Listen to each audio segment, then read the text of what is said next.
All right, folks. This week we had the chance to sit down with Sam Anderson. In my opinion, he's one of the most underrated out there doing it right now. If you've seen his part in Pickpocket, this man is allergic to filler. All he does is film A grades, and he does it for the love of the game. This man's an engineer that basically funds his snowboarding through his engineering career, which I found extremely fascinating. We also argued about the idiosyncrasies of snowboarding, things like spot mods, filler, how many kinks are a triple kink. It's a great chat. I think you guys are going to love it. Before we get into it, I got to say thank you so much to all of our sponsors for coming on board. We got Pacifico, Woodward, Bubs Naturals, Yeti, Nidaker, Arbor, Vans, Cole, Icon, Capita, Momentous, and Shady Rays. Thank you guys so much for making this show possible. And also our Patreon members. We appreciate you guys. So let's get into it. The Sam Anderson episode. Here we go. You are listening to the Hey, MFM. See you on the lips. Back attack, dude. Bon voyage! Get that damn car off of the hill. Slide down them big hills. You know what I mean? On the big, nice burgundy snowboard. Okay, welcome to the Bomb Hole, which is presented by Run Through a Wall. Today, co-hosting in studio, we got Denver. Or what's happening, Denver? What up, bro? I'm hyped to be here. Oh, yeah. Oh, yeah. Hyped to have you. We got Silk D on production, as always, looking great. How you doing, Silk? Thanks. Wait, what did you say? Oh, I asked how you're doing, but thanks is even better reply. Perfect. Thanks. And the man of the hour, we got Sam Anderson in studio. What's happening, Sam? Stoked to be here. Been out in Salt Lake for about a week, staying at Denver's place. Came out for the Mile Sport Pro Sale, and then also doing this. Which You is make some so stacks? sick. You make some stacks at Pro Sale? Yeah, made some money. Sold some boards. Cleaned out the closet. I made more. He did make more. Yeah, Denver made more. We talking hard goods, boards selling? What are we making money off? Boards, some outerwear. Boards were popping off. Yeah, people Can we love get to a buy number? boards. People love the boards, yeah. Yeah, It's good definitely- question, Number. Silk. Yeah, can we get People a hard did- number? People Hard bought number? his boards. Yeah. I think it was like 1,100. Wow. Yeah, pretty good. And Denver made more. I did, yeah. Yeah, what's the number, But Denver? apparently, I didn't make. I didn't make that What's much. your number? Mine was like just short of like 3 G's. No way. No, it wasn't. Okay. It was like 19.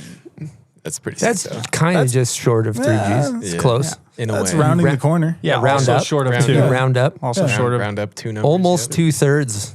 Almost 2/3 of Yeah. 3. Yeah. Yeah.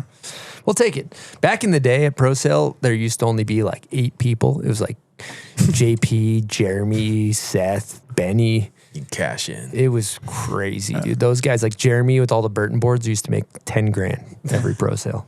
North of 10 grand. So Yeah, that's crazy. And Reed, like when he was like 6 or something. Reed when I lit him up for selling boards for too cheap, because I did do that as well. But anyway, let's get right into it. I'm so hyped you're coming in today, Sam. I feel like you're doing it for all the right reasons. It's an honor to have you in the show. And I think we should just jump right into Pickpocket, last year's project that came out. I counted this morning, you have 35 clips in this masterpiece of a video part. There's literally no fucking filler. Yeah. There's no filler. Tell me about this video part, man. How are you proud of it? Are you proud of that offering? Yeah. No, I definitely feel like pretty proud of this, especially now. Like, I think when you first come out with a video, like you've thought about your tricks for so long, and like I was still filming my tricks as we were going, so I just beat him to death watching him over and over again. And like by the premiere season, I kind of like, I don't want to say I hated all my footage, but I was like not super hyped on it. But I feel like now that it's kind of like had a little bit of time to breathe, I can like appreciate it a little bit more. But I think in the moment, it just felt like you're just trying to work on this thing so much, you get lost in it a bit. But yeah, definitely super proud of it, and like just super proud of everyone that worked on it. Like we didn't have a whole lot of funding to do it. We kind of just like were going out of like areas that we could drive to and like just making it happen as much as possible. Like one of the spots we hit, the down, flat down chain, down, flat down, that was Havy. He still works full time during the winters. And he had a job up in La Crosse, and La Crosse is like 2.5 hours from where I live. And there was no snow anywhere, but like we could kind of tell there was a couple of piles behind the school. So we're like, all right, let's try to do a day trip and just like make this happen. And it just like happened to work out. So I feel like it was just so much of that, of just like doing anything we could to try to get a clip, like just as much as possible. I love it. I wanna sink my teeth into some trick nerd stuff right out of the gate, because upon dissecting this part, some of the stuff that just went by the first time that I forgot about, I think needs a little bit more celebration of some of these clips. Like, you have a half cab nose press through Harding, no tap. I feel like a lot of people that film half cab nose presses, especially on kinks, it probably slaps down. It probably hits the flat. You know what I'm saying? Like, that was one of the first half cab nose presses I've ever seen that was like certified no tap on a kink. And it's smack dab in the middle of your goddamn part. It's awesome. But yeah, not only is there no tap, but it's like he's dancing on the fucking nose. Like, yeah. It is just sitting on there. Like full crazy. commit dive in. Was that a battle? Yeah, that one, it was a little bit of a battle. That was another one of the spots where like it's in just like the middle of nowhere, Wisconsin. I don't even know. Oh, that wasn't Harding? No. Oh, it looked like the first trail at Harding. No. Okay. That one's in like was literally way like off. a 200 person. Yeah. No, it's not Harding. Is Harding the double double kink? line, Yeah, yeah. the double line. You said line Harding, in, and I was like, I don't know what you're talking about. the one in looks Minneapolis, just like Harding. that Yeah, it was Schubert way back off. 3'd onto, and then He did the second rail in Harding. Yeah, They back looked. three, I thought yeah. it was the rail above it, but yeah, Okay. I was way off. Sorry for my false information. No, you're good. Yeah, no, that one's in the middle of Wisconsin. I don't even know what town it is, but it's like a town that kind of just has a main street and nothing else on it. But Havey, like what he does for work during the winters and summers is he owns like a shipping business. So he's just driving everywhere throughout Wisconsin and like all the way up to Minnesota and Illinois, Iowa. So he found that spot on a job. And it was another one of those situations where like he had a job nearby. And then he was like, you want to go hit this spot? Like I just checked it out on my way out to that job. And like, there's kind of a snow pile there. Like we could go make this happen. So then I drove out like day mission and probably had like, I went there, built it by myself for like 3 hours and then started sessioning it probably around like 2:00 and only had like probably 4 hours of daylight. And it just like kind of worked out relatively, probably like 2 hours into the session. I landed one and then I was going into the fence and I just like kind of not really ate the fence, but just like fell back. And then it was so scary to like go in blind on that back one out. The one I landed, like I looked so surprised because I was just blind. I thought I was about to get smoked, but it just kind of happened where it pitched me right through. And then, yeah, that was So that. sick. Thread the need. I love that. And then another clip I got a note of is the Cab 3 tap where you jam up. And we talked about this, but we were wondering if it was intentional or if that's just how the cookie crumbled on that trick. Yeah, that's kind of just how the cookie crumbled. I wish it was intentional, but yeah, I was just doing a bunch of switch 50 cab 2s and kind of like feeling it out, like kind of just mentally battling with it, like committing. And then kind of got lucky the first one I like full committed. That's just kind of what we got. And then I was like, I'm not going back to do that again. Like that's okay with me. And like, I thought the tab looked kind of sick, but would have been cool if I could claim that it was on purpose. Oh, you can. Yeah, you can claim it now. Nobody would Yeah, no, know. it was on purpose. Yeah, so I meant to do the tap. You No know, one's gonna know. Yeah, I get so I love getting into the mindset too, because I feel like in order to film a part like that, you gotta be so obsessed. Like that is a part of somebody that is consumed by filming a video part. Like, are we talking about like all of, what percentage of your brain is thinking about this video part at all times? like pretty much everything. Like I feel like towards the end I was so, I don't know, like it definitely like felt like it kind of drove me crazy. Like the last trip I think was up in Winnipeg, and it was kind of like we've been filming this video for 2 years. The first year was kind of mostly just me and Havey going out solo mission. And then the second year kind of gathered some more people and we're like doing it a little bit more proper, like actually going out to different places like Sudbury and Winnipeg and went to North Dakota and stuff. But that like at the end of Winnipeg, the end of this whole haul of doing it, there was like 3 nights in a row where we were out for like 18 hours a day, just no sleep. And then like we knew the rain was coming and I was like, I need to get one more clip. Like there's a couple more things I want to get done to like try to round this out.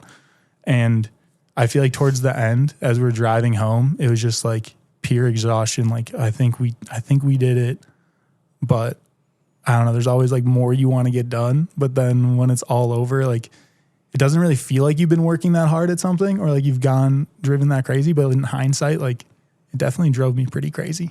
Yeah, trying absolutely. to do that. Yeah. So sick. Yeah, and some of the tricks, like, I'm sure were really fucking scary. And that's always an interesting thing, too, because I feel like if you were to go to one of these spots, like right now, off the couch, you might not be able to get yourself to try it, but you kind of build on your confidence and you get a hammer. And then the next spot seems a little bit chiller because you scared yourself. But what's your process when it comes to like doing something that's absolutely terrifying and then making yourself do it? I mean, this might like in my mind, I feel like I'm so like such a baby when it comes to that stuff. Like I like definitely I spend a lot of time like looking at everything that could go wrong. And I feel like I'm definitely someone that kind of eases into it. Like it takes me a while to build up on something. And I feel like when it comes down to that moment of just like, I'm either going to do it or I'm not going to do it. I think I've been filming in the streets long enough where like now I am kind of at a point where I can feel like, am I good excited or am I like bad anxious? Like there's been some spots that are so chill that I've just been like, I'm just not feeling this right now. And it doesn't make any sense because the last spot was way gnarlier and had a lot more risk, but there was just like a weird gut feeling that was just like, this isn't it. And I think it's super important to be able to like walk back spots, to be able to be like, this isn't the day for it, you know, like For sure. that kind of helps with all, I don't know, just trying to have longevity in it. But normally like when I'm somewhere, I either know I'm going to do it or I'm not going to do it, you know, like it's not really like I might do this or not. It's like you kind of have the feeling, you like build up the intuition. And I feel like when it's there, you just have to ease into it a little bit and then just eventually just do it. Like there's not really any like Zen thing you can do. You kind of just have to either do it or shovel and pack up. Like, Yep. And it's good to know your limits and like Yeah. how much your body changes every day. And like Right. sometimes it's okay to not do it that day. And like if you have time or you're a drive away from home, then like you can always come back. Yeah. But it's hard when you're traveling. Like, Yeah, you're like, I'm not coming back to this thing. I Yeah. got to get it done. Yeah. And I mean, there's nothing worse than the shovel when you like just didn't try it. Yep. Like Oh. that shovel is so brutal. It's like cool. I just spent 8 hours today working shoveling for like nothing. Like why did I do this? I feel like those are the days when you're like, street snowboarding so stupid, but it's so sick. But it's just like, I don't know. Yeah, the concept of it is insane. You pull up to a rail that has probably been shoveled before. You take the snow that's been removed off of the sidewalk, you put it back on. And then you basically, nobody wants you there. The people that own the business or whatever, are the pedestrians don't like it. And it's actually like terrifying. And it's all for this 3-second clip that like only a handful of us really give a shit about, you know, Yeah, like right. it's For sure. it's amazing how pure the love and the passion is for it. Yeah. Yeah. No, it's just like I grew up watching so many of the video parts and like I always wanted to like have my little stamp on like filming a video part or just like doing it like the people I grew up with. Like forever, it was just kind of what we did in Wisconsin. Like it would snow during the winter. Ever since I was like 8 or 9 years old, when I hit my first spot, it was just like right when it snows, we go and find a spot and hop in the big homie's car and go somewhere and just like mess around and try to be like the people we idolized. Who you know, who were those early influences?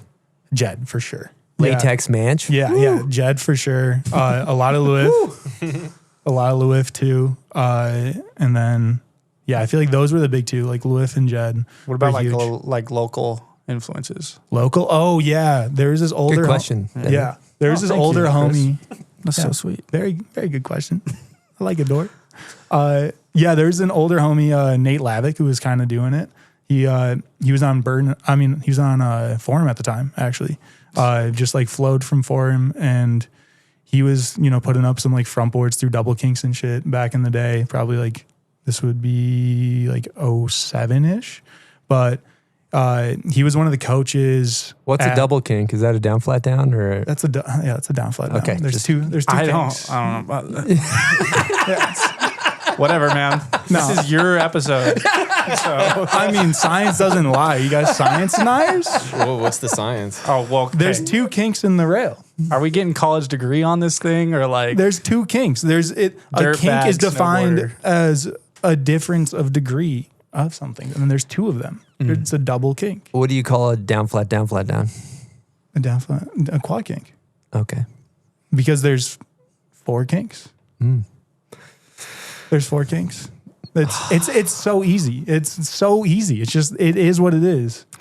Like you can. It is what it is. Yeah, I exactly. agree with the second one, but the first one, I mean, I guess it is a double kink. Or, like, but just call it a I kink. don't ever say that. Like, Like I I feel just like- be like, yeah. oh, down, flat down. Yeah, true. I would call that a triple kink. Yeah. Because it's a triple set. And snowboarding follows skateboarding. Skateboarding refers to it as a triple set. Jamie Foy On the quad. True. Foy refers to it as a triple set or a triple kink. Yeah. So I think if you come Yeah. from the streets, it's a triple set. But if it's a rail in a park, or triple kink. But you know what's great about it? It's so fun to argue about. That is the best part. That is the best part. You're at dinner, everybody's screaming at each other. It's incredible. Yeah. Did it at work the other day. I was like, I don't want to talk about this right now at all. I don't want to talk about Let's this. not do that. Change the subject. Simple way to just ruin a dinner. Yeah. How many kinks? That's how you know you're at a good dinner, though, when people care about it. You know what I mean? Like, when you bring that up and it's just like, what's a kink rail? Yeah. You don't really want to hang around those. And then everyone that even might have disagreements on what a quad or a double is can just be like, you don't know what a kink is? Like, what's wrong with you? Yeah. Like, Yeah. Exactly. No, it's a quad kink, though, for sure. yeah, Foy is out of his mind. No, okay, no. Skateboarding said it wrong. No, this whole okay. time. All right. Here, skateboarding is like 100% should be the barometer of like where snowboarding is and going. Like we take so much influence from them, and skateboarding is the sickest. But I don't know. I guess I don't know that much of the history, but like my take on it, my assumption would be they call it a triple set because they're normally alling down the set, and then there's a kink rail. So Yeah, it's they like ain't hitting that it's a rail. triple kink. You know, it's like a kink rail at the triple set. You know, like when you see it in the park, like snowboarding's a little bit different. You aren't really, unless you're Mikey LeBlanc, you aren't really alling down it. You're like riding the rail. So I feel like So Jamie Foy's not valid. no, Jamie Foy's so valid. But Jamie not in Do you Foy, think they should take his Skater of the Year trophies away, dude? you know what? Yes. Yeah, Some guy, just because some guy has Just won be- some things. just because some guy is what the authority best does he have? skateboarder ever and knows how to do everything and can hit gnarlier hit a- rails than any snowboarder. Sam and I both hit crooks this morning, bro. Yeah, you did. Sick. Yeah, you guys need to throw some wax on there. It was sticking, though. A little 2-foot crook. That was a sorry skate session this morning. All right, before we go back to the roots, though, I got a couple other pickpocket things I want to talk about. First of all, the back one, switchback 3, ender in pickpocket. Was that a battle? That was a huge battle. That was a 2-day battle. Whew. Yeah. First day, got the back one, and I knew I could switch back 3 out of it because it was like such a big drop off after. It was probably like a little bit bigger than this table even. And the flat just like pitched you up so well for it. And I think I got a couple like back ones, switchback ones too. But I just like really, it felt like the 3 was there. And then the next day we went there and it was probably like 6 hours in of like battling it when I got it. Like my face just looked so dead after. Like it was definitely one of those where it's like kind of left it all out and there was not a whole lot more hiking left on it. But yeah, that's a sick rail. That was another one just like middle of Wisconsin, some random spot, one of the homies. I'd say the battle You know was what? well worth it. Yeah, who filmed that? For sure. Alex Avey. Dude, shout out to all the filmers. Shout out to Alex. Any Yeah. filmer that was going to stand in a field for 6 hours, usually freezing. For real. We're shoveling, we're moving. They're just like by Well, themselves on an island. Don't know why they're not shoveling. Yeah, they're probably not honestly. shoveling. Oh no, Havy's shoveling. Oh, yeah. Havy is Oh, shoveling. I've seen Havy shovel. Havy a sick shovels. shoveler. He kind of shovels more than He anyone be else. shoveling more than the other guys. on the Yeah, crew. yeah, he be shoveling. No, he's really good shit on it. And we just built him an igloo because it was super windy that day. So he just had a little igloo that he was filming. Oh, he had an igloo? That's You know what? I retract what I said. You know, hanging out in the igloo. He was chilling. He was chilling. It was a good sesh. That ain't bad. Yeah, we put up some like pine needles for a little chair for him, so. Yeah, little pine needle he was chair. cool. That ain't bad. All right, we're going to take a quick second here to talk about Pacifico, the official beer of the Bomb Hole and the Snow League.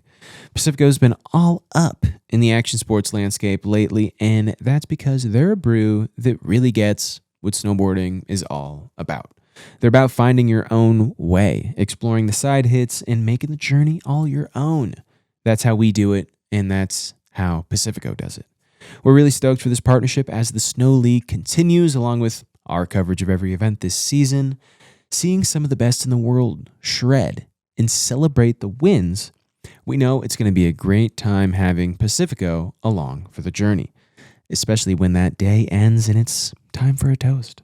So whether you've dropped in and hit the slopes yourself or you just soaked it all in from the sidelines, crack open a cold one and celebrate after the ride.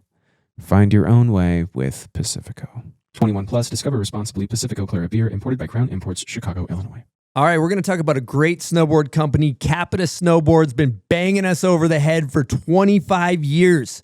A huge milestone for an independently owned company by snowboarders who care. Recently, Silk and I got to check out the mothership, their snowboard factory over in Austria, and it was a beautiful thing. This thing is powered by 100% clean energy. They're a certified B Corp, and they make beautifully crafted pieces of equipment we call snowboards for obliterating powder. Now, when I want to obliterate powder, I ride the Navigator 162.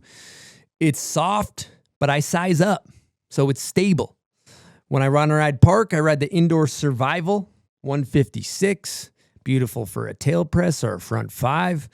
But if you want to ride like Jess Kamura or Mia Brooks, check out the Equalizer or the Birds of a Feather. Or if you want to destroy powder or all mountain, like Kevin Backstrom, Miles Fallon, or Arthur Longo, check out the Mercury or the Aeronaut. Their whole new collection is live on their website. Check it out and have a great season. Good day to you all. Hey, Silk, you feel those temperatures dropping? Mm-hmm. A telltale sign that winter is creeping up, and that also means prices on the Icon Pass are going up soon. Your savings end October 9th, so if you want a season stacked with joy, now is the time to get after it. You can unlock 60 plus unique destinations worldwide, from first chair to last après cheer. This is your pass to more mountains, more laps, and more joy for you and your crew all season long. And starting at only $329 for an adult pass, you'll want to grab your Icon Pass before the lifts start spinning. Buy now with a payment plan from as low as $0 down, 0% APR, and terms do apply. Don't delay. This is the best time to take advantage of fall's best price. Buy your Icon Pass before savings end at iconpass.com. That's IKONPASS.com. Lock it in before October 9th. All right, we're going to get into a guest question. This is from a Midwest legend. Guy's name is Thomas, also known as TPG, Tommy Gesme. Here we go. Oh, shit. Fire. That's so dope. What up, Sam? Tommy here. I got a quick question for you. What's the longest battle you've put yourself through while filming out in the field? I remember hearing that backflip you did in Eau Claire took only like 10 tries or something, which is very impressive. That's insane. But yeah, let's hear it. Longest battle. Peace. You cannot just like not laugh when that dude talks sometimes, dude. It's so good. He's so fucking awesome. That's so crazy having Tommy ask a question. Such a huge fan of him for so long. When I first met him, it was when I first moved to like Minnesota, and I saw him on the rope tow, and he was like, "Yo, like, what's your name? Are you Sam? Like, I think I just watched your part." And I was like, "Tommy, what? You know my name? You're fucking Tommy G. You're Tommy Gesme." So sick. So sick. What a goat. He's a real one. He's a goat. He's all right. Yeah, he's pretty good. I retract what I said. He's not bad. you know. But yeah, longest battle, pretty fucking long battle. It was back when I was filming for this video called Box Set. It was kind of when we were just like still just filming for fun, not really like had aspirations to like snowboard and like try to do the whole thing of getting sponsored, but it was kind of just like homies filming for fun. And there's these wooden kink rails at the local hill I grew up at, Tyrrell Basin. Woo! Shout out Tyrrell Basin. Yeah. Such a great place to grow up. But it was a 6 kink into a quad kink. And I spent 2 years, I think 6 different days. And each day was like 8 to 10 hours of hiking. I think we clocked in over 1,000 tries on it, which was a lot. If Jamie Foy was, I would say it was a quad kink into a triple kink. Is what I thought. Yeah, it'd be a quad kink into a triple kink. We can call it that. 4-set triple kink. Yeah. 4-set triple set. Yes. Yeah. Exactly. 6 kink. Yeah. So quad kink. Alex said it was 3 years. 3 years. 3 years of trying this and 10 separate days of going there. Yeah, I guess I blocked out a whole year of trying it. That's so insane. Yeah, dude. no, it was nuts. That's a legendary battle. Yeah, it was pretty Did nuts. you hit puberty? I probably halfway through the battle, maybe on the hike up on one of them. You just it hit you so hard. Yeah. I guess it was probably from like 16 to 19. Oh, you definitely hit puberty. Yeah, probably. I'm not gonna lie, Sam. I watched the clip. I was definitely thinking this doesn't seem like a 3-year battle. Like, I mean, it seems hard. Yeah, no. 3 years is insane, dude. It's a 250-50s. 2 50-50s, but I mean, I was still like, for half of that, I was like 16, 17, not really knowing what we were doing. And the rail, if you look at it, it's so crooked back and forth. And at first I like didn't want to build the lip one stair down because I was like, it needs to be proper. But then the day I got it, I built it a stair down and it happened within like 20 tries. Oh my God. Because it was like, there was no like space. Like you would just run like, straight. Did you build it behind the stairs? Yeah. Oh yeah. So you like skier mode. Yeah, I built it like behind the stairs, so all the stairs were showing. Like one stairs. And then I was like, we should build this. One stairs basically. We call that a filmer's worst nightmare right there. Yeah. 3 years, 10 trips to get a single clip. Yeah. And it was all during, like we That's only, so insane. it was so, that is so insane, dude. it was so stupid. It was so stupid. Did Havy film all that? Yeah, he filmed every single try. No way, dude. That's sick. Every single try. And this What is a how, legend. This is how Havy is a dedicated legend, dude. he is. He had like a second angle that he would run down and like restart every like For 3 years. 5 tries. Yeah. Every 5 tries. So insane. Yeah. He's a real one, huh? He's a real one. He's actually like the best person ever. Like the most hardworking and just loves this shit more than anyone and is just down to make it happen by any means. I mean, like he works full time during the winter and he's also balancing filming. So like we're done with a 3-week trip. We'll get back late Sunday night. He has to wake up at 4 a.m. to go to work. Like, you know how hard the trips are? Like your body's destroyed and you're like have no sleep. Surprised he's still filming after the Tyrol debacle, dude. for That would have real. broke most filmers, man. Yeah. Like 5 days in, Yeah. five days of trying something. Yeah. No, that was stupid. That was so crazy. That was definitely dude. some like 16-year-old thing, you know? Like But just, also, he's dealing with your ass, dude. Like, just constantly dealing with you. Oh, yeah. Let's just hit everything we can. It's just so fucking gnarly. We can get another clip. Yeah. Yeah. And the rest. Okay, were you satisfied after you landed it though, or are you like? I mean, to be honest, I did not do it that well, so it was not that sick. It was like cool. Like it feels cool going back and seeing those rails and being like, yeah, I 50'd them. But like on the one I landed, I started going all slow towards the bottom and like, yeah, I was hyped in the moment. But then after looking back, I was like, that was not worth 3 years. Like Sexton's battle for that cover rail was, I think you got him covered. Like I think that may be the longest battle of any trick in the history of snowboarding. It might be. It's unfortunate that it's not that much of a hammer. Yeah. It might be. Yeah, Sexton's got it covered, bro. What's going on? Yeah. No. Nobody that's- even knew you were doing it. That's called wisdom and growing up. But every time you walk up the stairs at Tyrol, you're like, I did that shit. Exactly. Which That's I think kinda that respect. I think that's worth it. Yeah, that's kind of worth it. I think I need to go there so I can just Go switch 50, switch 50. I will give you $100 if you switch 50. go lace it up. That'd be in like so fire. What, 3 hours? What was it? 3 days? 3 years? Yeah. So you'll probably get it in like 30 minutes. Yeah. Alex told me a funny story about in Pickpocket, the roof glass drop-in situation. Oh, yeah. How you had to do it twice or something because he fucked up because he was all cold and missed recording it or something. Yeah. So that one was more of just like logistics of making that happen. Like, you're just riding down a building, but like it's on a kind of on like a busy highway in Madison, and it's a full glass building that's like just sticks out like a sore thumb, and you have to get up there. So we set everything up the night before till like 2 a.m. or something like that. It's got all the ladders set up there. Like you can't see it, but I have my drop-in tower pitched behind the building because the building doesn't have a flat top. So I had my drop-in tower flush with it so I could like drop in on it. And then we get there. So wait, so you put the nose of your board over and your tail's on the drop-in, and then you like walk up the ladder and you're balance beaming between them, basically. Yeah, Okay. exactly. Yeah. Yeah, exactly. That's so sketchy. Yeah. Yeah. But so sick. It was super sketchy. Because wait, so the roof is like this, and then you're Yeah. like this is what you're riding on? Yeah, this is what you're riding and then- on, and then it just It's drops just a off point. like that. Yeah. So it's just a point, and then put the drop-in tower like over here. Yeah, okay. But so then like had to go up there before sunrise to try to get it before like rush hour starts happening. So I'm up there.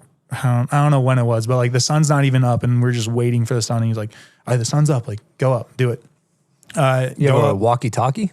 I called him on the phone. Okay. But it was. I was just curious about the hand motion. No, yeah. We got, exactly. Just like Art of Flight, like 3, 2, 1, drop. And then you just ride down some And then the glass. heli flies over. Yeah, the heli flies over. So sick. Imagine if you just dropped in and fell through the glass. I straight up was having nightmares of breaking through the glass. The night before, I got no sleep because I was like, I know this is going to be sturdy enough, but if I break through this, like, what are we going to do? I'm just in an office building now. Yeah, wait, question. cut up. Can you see inside through the glass? And so, well, I guess people probably aren't there yet. Huh? Yeah, it was like 6 a.m. when we did it, but Got it. Yeah, if it was like 8 a.m. when people are rolling up, should have waited. you just see a board graphic just riding down, which would be so sick. That'd be so Yeah. Just imagine, okay, drop in. Because it's like 30 feet till you hit the floor if you were to fall through, right? Yeah. It was not flush. Like I was like looking in, like if I fell in, would I at least like land on a third floor? And it was like, no, this is like super. Like you just drop like 4 stories. Yeah. But that was like, I don't know. I just saw that forever. And I was like, I want to ride down that thing. And then finally we had a big enough snowstorm, but it was so cold that day. It was -30 and like -35 with wind chill. So yeah. So that morning I had a fully charged phone, and as I'm like calling him, my like phone dies because it just like got drained so quick. And then I'm standing up there, and he's kind of just like, just go up there and do it. Like you can't give me like a hand motion or anything. But after I drop in and like carve over, he looks over. He's like, dude, my finger froze to the camera. Like because he took his gloves off because he wanted to like bar up the shot. And then his finger straight up froze to the zoom. So it just kept zooming in. And then when he tried to like undo it, it stuck. So it like zoomed out super crazy. Like, so he just had no feel.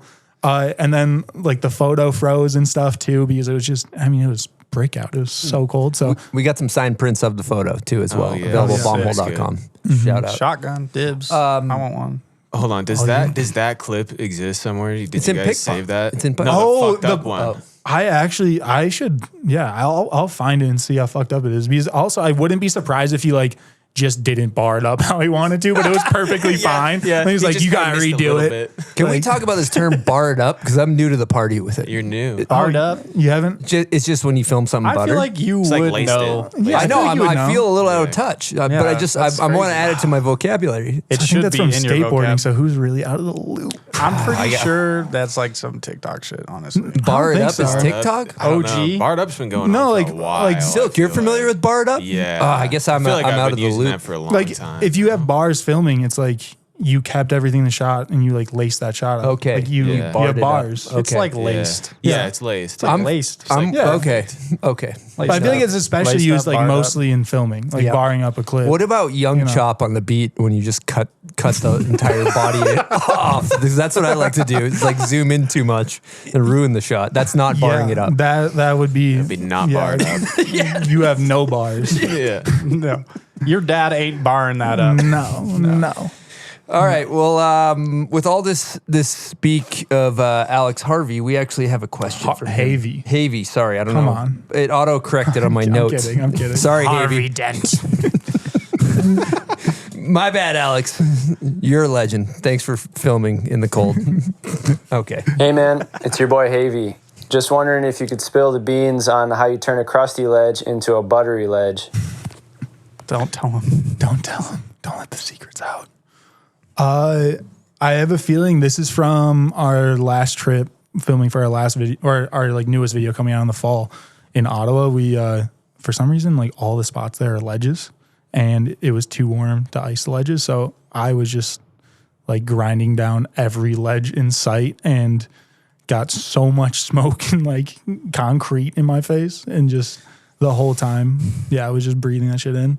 Not good. That shit, cement dust is not good for you. Yeah. I guess the first thing I'd say is actually like buy a respirator. Like your t-shirt does not work. Your t-shirt does not work. But So you take an angle grinder with a disc on it, and is that how you flatten it? yep, preferably Milwaukee. Yep. But Fuck the wall, man. yeah, exactly. No But comment. no comment. No comment. I actually like what is it? Ryobi. Ryobi. Sounds like you like it really well. You don't even know love the name of it. But yeah, you like take an angle grinder, you can get like concrete bits and stuff. There's the cheap ones that are like $5 per, but if you splurge on like a nice one with like the diamond bits, then you like can really go through a lot of concrete. But I'll keep it high level so people still have to do a little research. But go through with the angle grinder and then sweep all that shit off and get the tubs of lacquer, of clear lacquer, and just paint that on. Do a bunch of coats. And then when it's cold, it doesn't really cure that fast. So bust out the blowtorch and kind of torch it up. Yeah. Then you have a buttery ledge. And then burning it, I imagine it's got to be really good Super for you. good. Yeah. 'Cause, yeah, those fumes are definitely not toxic at all. No, Yeah. I'm not joking, because like we filming with a bunch of like the younger homies this year, and I kind of was just like the person prepping all the ledges because they didn't know what they were doing prepping Because ledges you're yet. friggin' pro. But towards like before spots, I would get so lightheaded. It was so bad. I'd like do all the lacquer. Everyone else is away and I'm just torching it. And then it's time to go snowboard. I'm like, I think I need to sit down because I'm dizzy and can't see straight. Gibby and Bobby are just having a coffee while you're just slowly dying in the cold. And if you can't find the lacquer, you can just huff paint before you hit the spot as well. Yeah, that works just as well. Yeah. I will say, we got to run into these guys a few times last winter, and his arsenal is so dope of like tools and stuff he's got with him. It's so sick. Like, Yeah, I'm blowing it. we kind of got need more heinous at stuff. your spot. We went crazy. That one where like it was literally people leaving the business and I'm just grinding as like 20 people are leaving hockey practice. Yeah, that was sick. That was kind of it. He was, lined me up for a spot this year, and it was so dope. Because we would have not been able to hit it unless he was there. So that was sick. What do we a got pleasure. for tools? What do we got for tools? got the angle grinder, which is super essential. Rub brick, gotta have all the lacquer, the paraffin for like any waxing, some sandpaper if you need to like get the rust off. Gotta have your drills, your files that you lose at every spot. Then torch. That's most of blowtorch. Need the torch. Yeah, blowtorch Push is shovels. Oh yeah, all the normal essentials. ones. Yeah, all the essentials. The ones you probably should know about. the pushies and the toughies and the spade. Gotta have the metal shovel. What you got a bungee in there too? No bungee. I noticed No that. bungee. What's good with that? It bungee out? I think with the new re-winches, like the re-winches are kind of. Oh, is that what you are you holding the re-winch? Plead the fifth. No comment. No comment. I'll claim. Yeah, they're so gassed. I fucking am down. They're so sick. Well, I mean, it looks good when you're going fast into shit. yeah, right. No, yeah, we were fully on the rewinch this year. I feel bad for that brand because I feel like they're so sick, but any snowboarder that uses them tries to hide them as much as possible. Yeah, you don't want it in the shot. Yeah, but like They should know. but like imagine being a business owner and everyone that's using it wants to hide it as much as possible.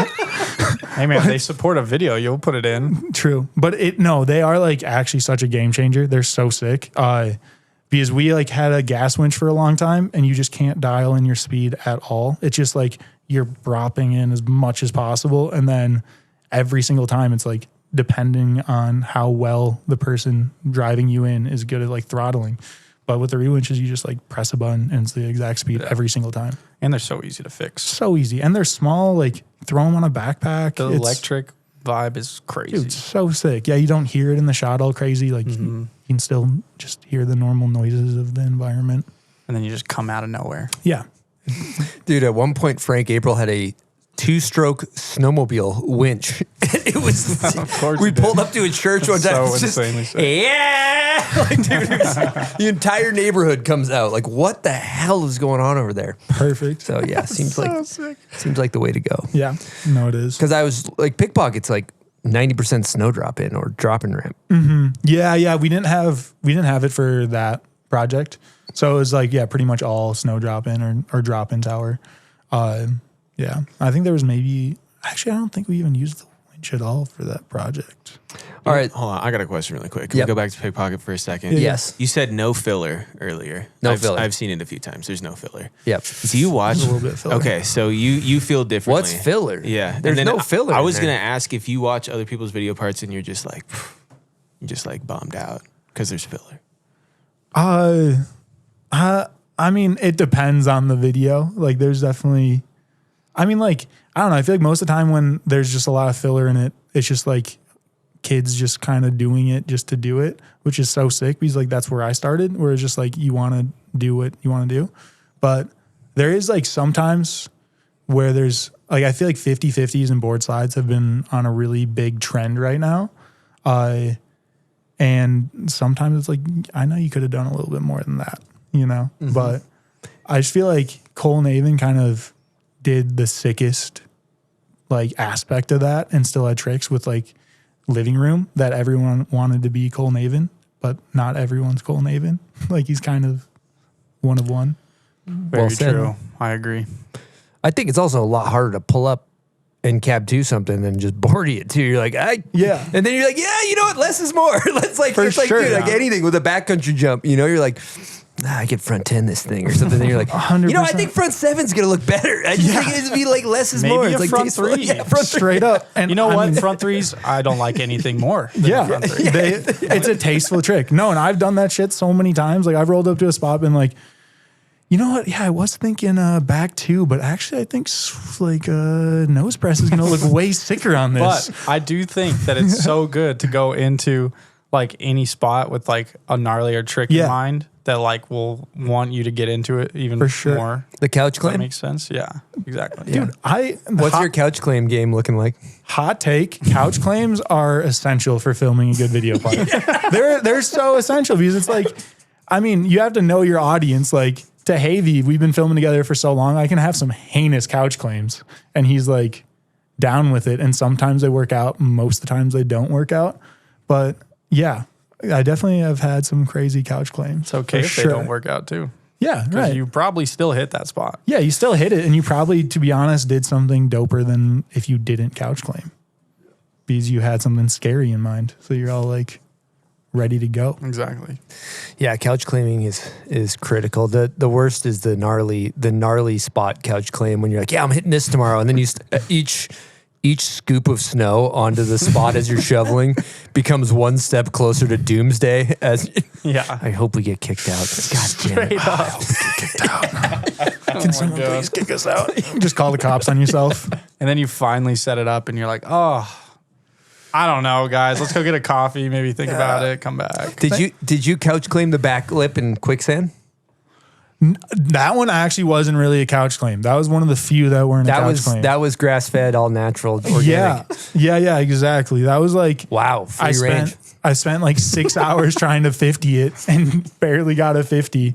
And then there was like 20 minutes of daylight left. It was starting to fade. I was like, I'm going to try a backflip on this. Just like, we have no daylight, or like we're running out. Might as well just kind of throw a Hail Mary. And I just like landed on one where I was on top of it looking down. And you know, when you like, you just get the feeling where you're like, I could do this. Like this could work. And then I had to like go back home for school for a little bit. And then the next weekend was like, all right, let's drive up and get this thing. So you had premeditated a couple tries. You had some familiarity, some hope with that. Yeah, exactly. When you landed that, were you just kind of like, I'm him?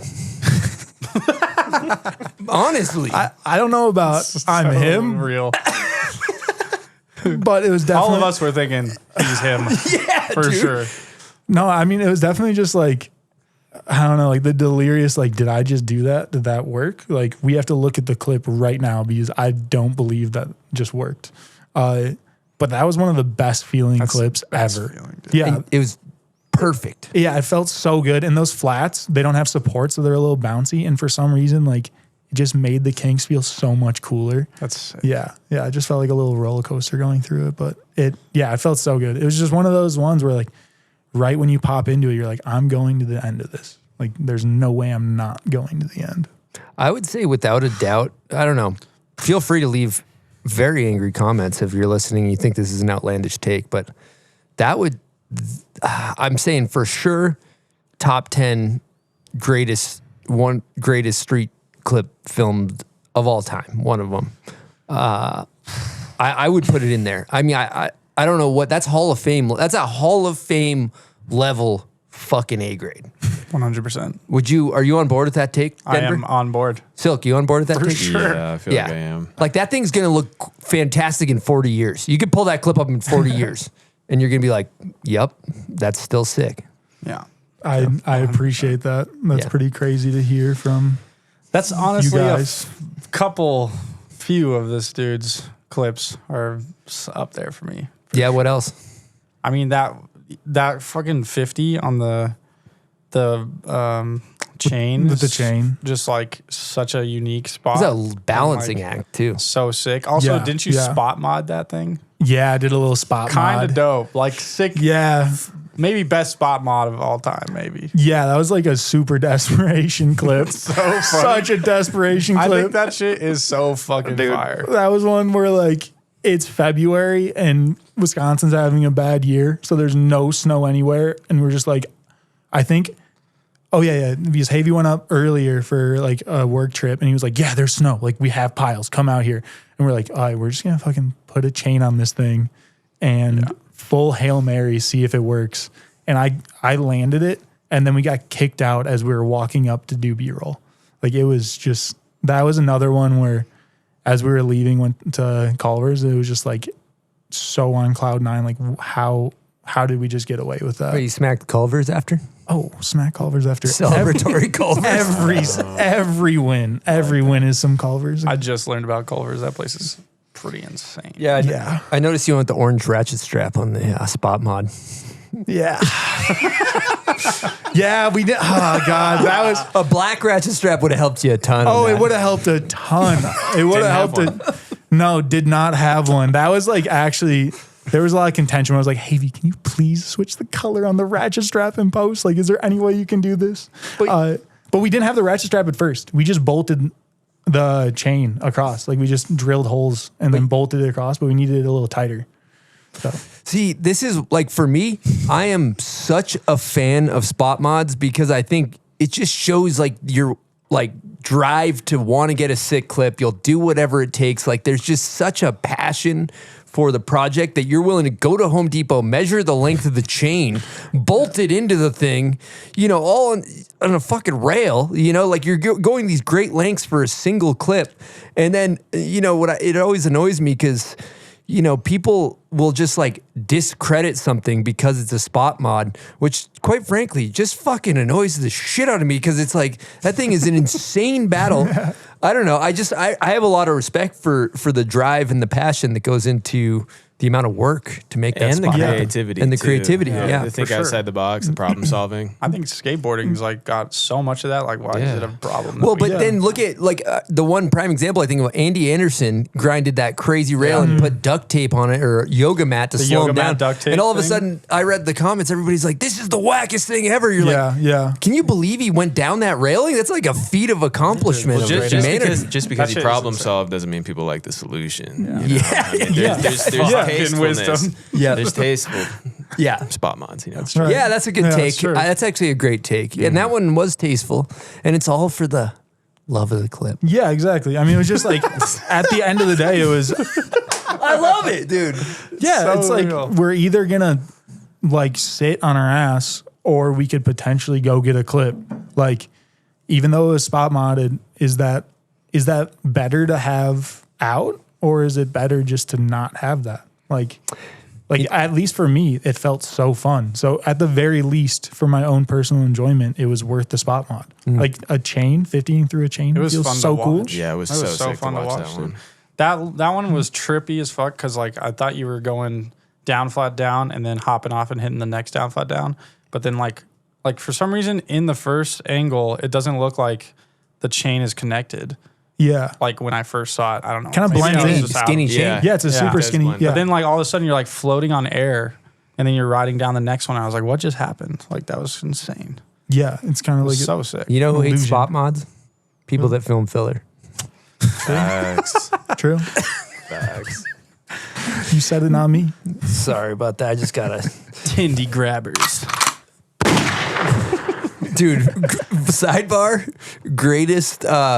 greatest worst trend in the history of the show, in my opinion. JP Walker, worst trend, filler. Yeah, that's that what was I've been fire. thinking of. That one was so good. That was fire. All right, one more clip from Quicksand. As a tech rail fan, the Cab 2 pretzel. Love that one. Was that a battle? Yeah, that was also a couch claim. That was the big couch claim for sure. That's but sick. yeah, that was a big couch claim. That was like a couch claim where you just want to tell like the homie that'll understand it, not the whole crew. So like I just like walked over to him. I was like, I think I'm thinking Cab 2 pretzel on this thing. Don't really want to tell anyone else.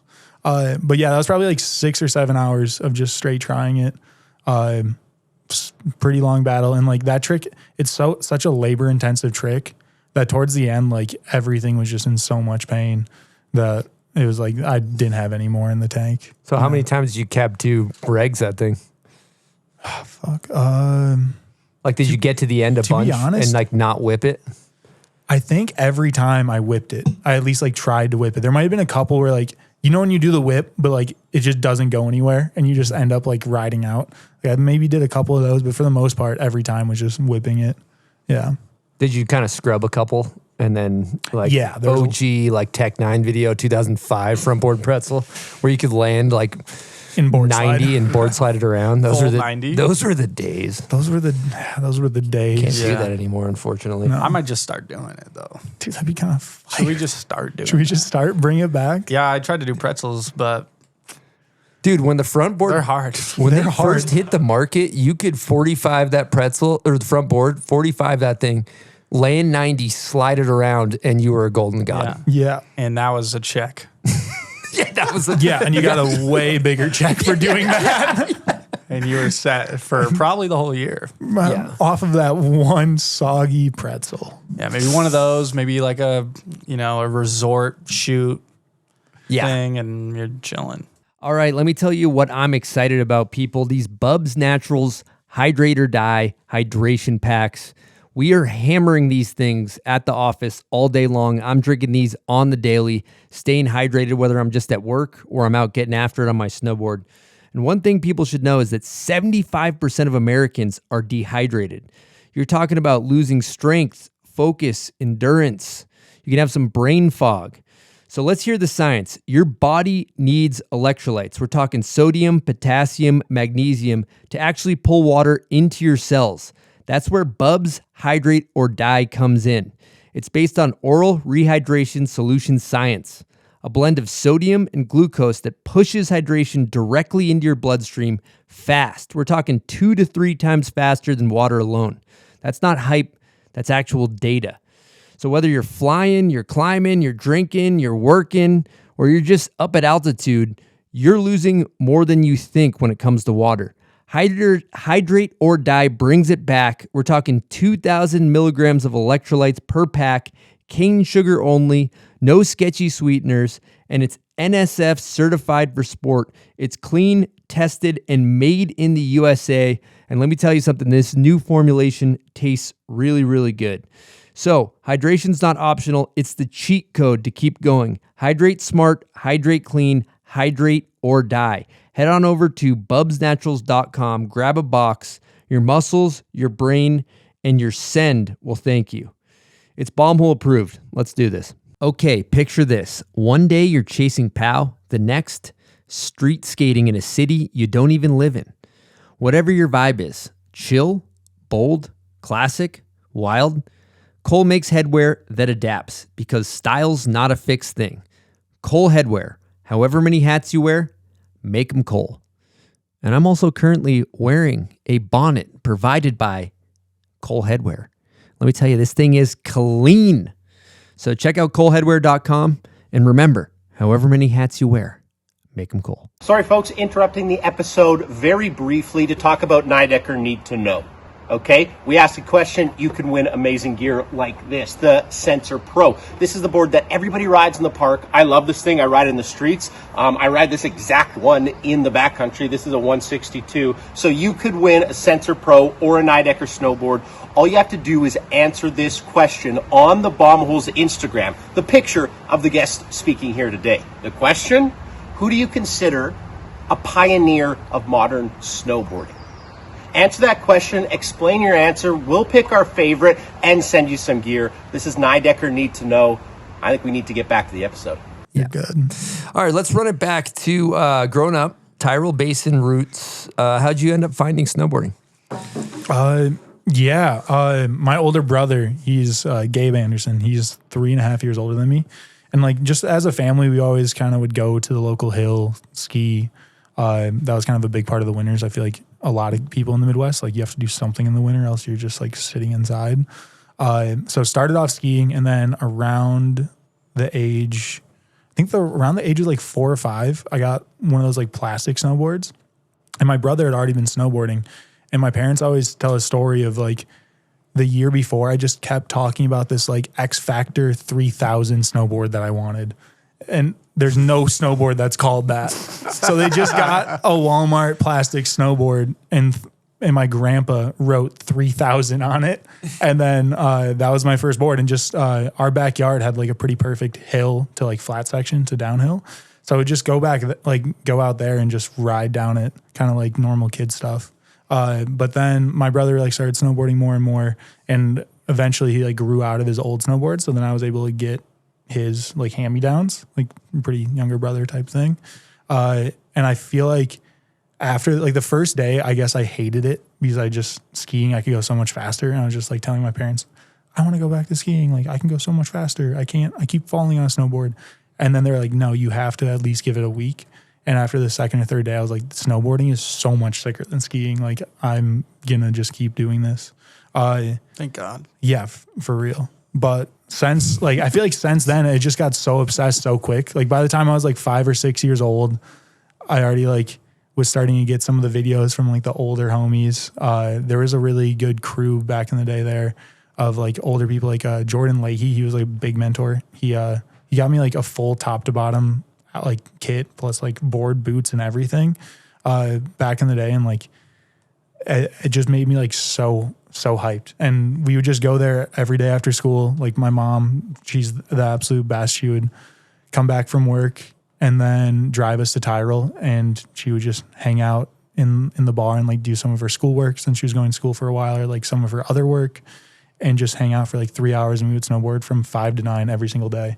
And then even like I got a corrugated tube in my backyard when I was 10 for Christmas, which was so sick. Yeah, I just got some sewage pipe for Christmas, which is hilarious. That was it?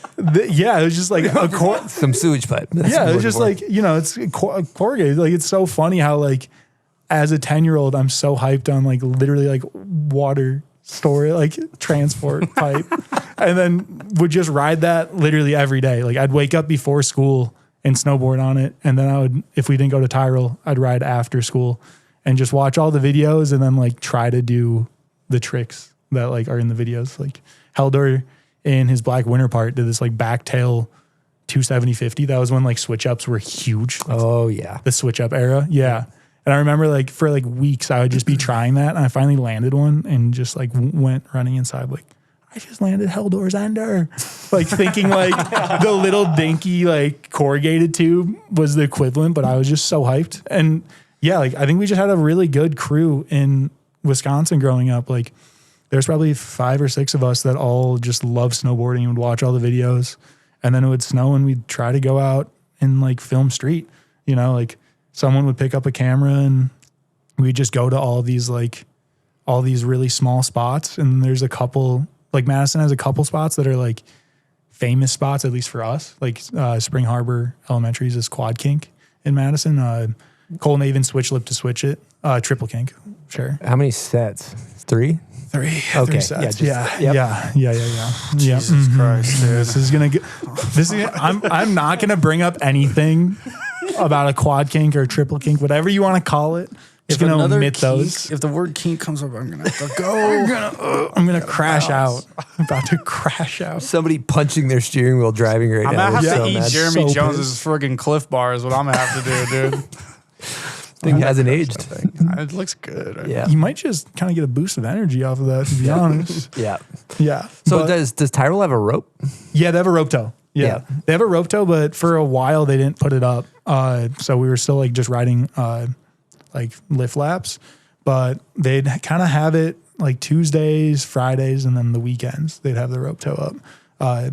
So not quite as pristine as like Highland or Troll and stuff, but They used to do some shit way back in the day where they covered all the snow and it was like the Pro-Am pipe jam in the spring or Yep. summer or something. yeah, they do what they called the June Jam. Or That was- June Jam, yeah. That was when Don and Sue were the original owners of it, or at least like managers, and they were just like the sweetest people ever. Like cared about the community so much. And they would host this half pipe jam. Like Tyrol was one of the first places to get like a cat groomed half pipe. So they would put hay bales and like, I guess a bunch of tarps and stuff over this big mound of snow. And then come June, they'd open up the rope toe, get the half pipe going, and like the whole like grenade crew went out back in the day. Like Otterstrom used to go. Yeah. It was like a big thing. it was a huge thing. It was so sick. But yeah, they just like, they were both skiers, but they just loved it. Like they built some of the first like kind of boxes, or at least the lore around was like they built some of the first boxes and stuff. Ever? That's what they claim. That like, I don't know. Like that's the, you know, every hill has the hill lore. Yeah. But they were That's just crazy. Yeah, they were just like It's a big one. Yeah, they had like a lot of I don't know. They just back in the day they just loved it, and they really cared about everyone there. And since they stopped managing it, it definitely has not been the same. Like the people behind it, man. Do you still go there like at all? A couple times a year, maybe. I really want to go back more, but the new owner is just like not really cared about the community. Has done a lot of crappy stuff. So True. it's just kind of, it's definitely tough to see it change, but there's still like a good group of kids that just love it and go there, you know, and kind of figuring out their own like path in it. So it is sick to see that, but it's definitely a bummer, like to see how much the management and people in-house kind of change. And there's still a lot of really great people in-house. It's just like the main owners, there were like 2 staples that cared so much. Is it still owned like locally, or is it owned by like a? It's owned locally still. Oh, okay. Yeah. I feel like the one thing that's beautiful about Midwest snowboarding, though, with the ropes, is it's just such a different experience than chairlift riding, where, you know, anyone. It's similar on the East Coast. I feel like we had some small hills, but it's such like an after school. You can go for 2 hours. You get your reps in. There's so many kids that are just rippers that I feel like don't even give a shit about trying to be sponsored. They're just like like they're going to the skate park. They're just going to the snowboard park and just busting down on the steel. Yeah, I mean, it's just like, that's just what we did after school. It wasn't like this thought of like, oh, we're going to go like try to do a bunch of 50s and then a bunch of front blunt 2s, or like train to like do, like try to get sponsored or something. It was just all the homies you would know, you could show up any weeknight and all your best friends would be there and you wouldn't have to call or text them or anything. And whenever the rope was open, we were all like, the rope's open. Like, let's go. Let's have like a session. So yeah, I definitely feel super blessed. Like I live 15 minutes from a resort and got to ride 5 to 7 days a week all winter long, you know? Yeah, that's epic. At what point did you realize that maybe, okay, I could get sponsored, this could be a thing? How did that come to be? Yeah. So I think I got flowed like at a pretty young age. Like I started getting Solomon boards, I think, when I was like probably like 7 or 8. Just like through the regional like park crew person that knew someone that like kind of got me hooked up. 7 or 8, damn. Yeah, like pretty young because I was just like always a prodigy. I didn't know that. Oh yeah. That was good. That was clean. That was clean. That was nice. That was nice. But I think it was just like the novelty of how young I was. Like there wasn't really that many kids. Like I was starting to ride park when I was like 6 years, like just pretty young. So like young bobblehead. Yeah, just a big old young bobblehead. Exactly. So I think just the older homies were like just stoked to see like a younger kid really caring about it and like trying to snowboard as much as possible. And he's doing Haldor's Endor and Ender on the corrugated. On the corrugated tube, exactly. Yeah, at that point, like everyone's got to get out of the way. It's Haldor's Ender, bro. Exactly. Can't play. That's so funny. So that's when I thought I was him. When I did that, sick. That's when I thought, yeah. When I was 10 years old, I was riding away just like, damn, DC hit me up. Yeah, why am I not pro yet? Like, what's up? I just learned how to write my name. Like, get me on. I just learned cursive yesterday. Now I'm doing backtail switch ups. That's so sick. So you got flowed Solomon. Then where'd it go from there? Yeah, I got flowed Solomon, and then I think I like rode a nitro board one year. Like I just got on like the local shop, and then I'm not even sure I was on the flow program. To be honest, it was probably like I got a pro form from the local shop, and then my parents like bought me a snowboard and were like, look you're sponsored now or something. Oh like yeah, I was sponsored in the same way. Yeah, exactly. You're like, so I'm on the fucking team. I'm on the team when it was actually like you just got like Focus Board Shop for 20% off. Your serotonin was through the roof. Yeah, exactly. Exactly. Like, holy crap. Yeah. But I think like at a pretty young age, I was like it wasn't like, oh, I'm going to be a pro snowboarder, but it was always like, I want to do that, but it just felt very unattainable because there was people like kind of doing it, but it didn't feel like a real thing. It just felt like I want to do the stuff that they're doing, not really like the, like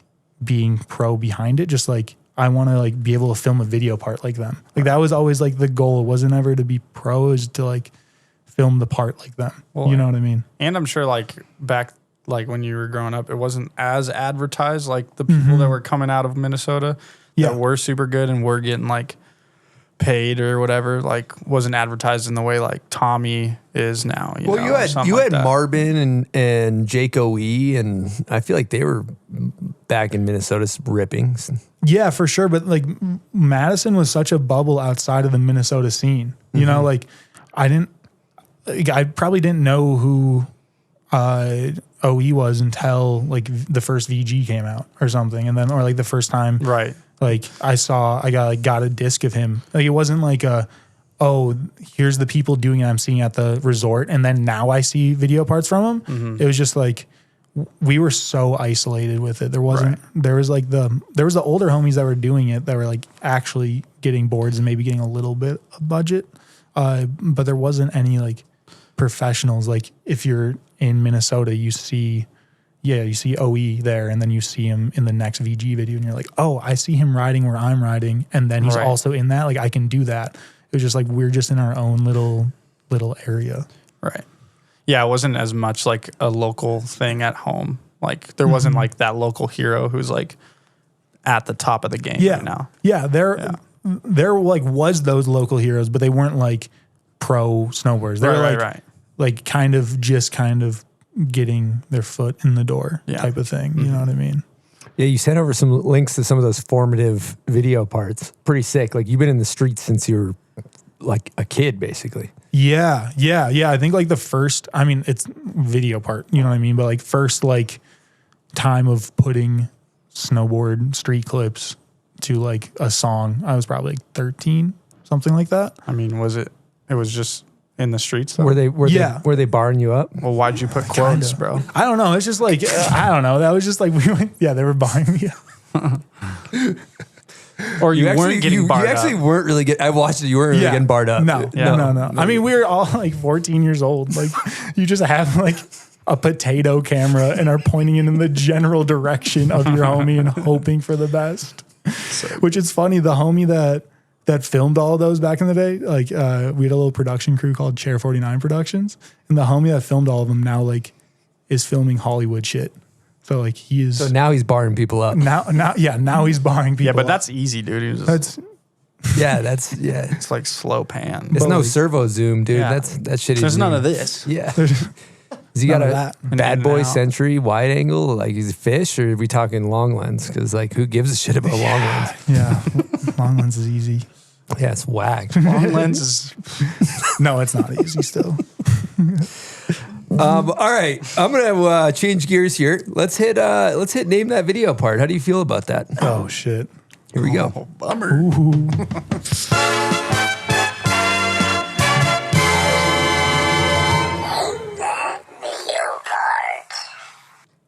Are you nervous? Definitely nervous. Do you think you're gonna get it right? Probably not. Confidence level 0 through 10. Hit it with like a 4. 4. 4. Like little below middle of the road. Your boy Alex is the one who recommended this. So. Went up a little bit then. I feel like he knows the like we watched so many videos together. If you got a problem, take it up with him. Oh, Here we go. Good luck.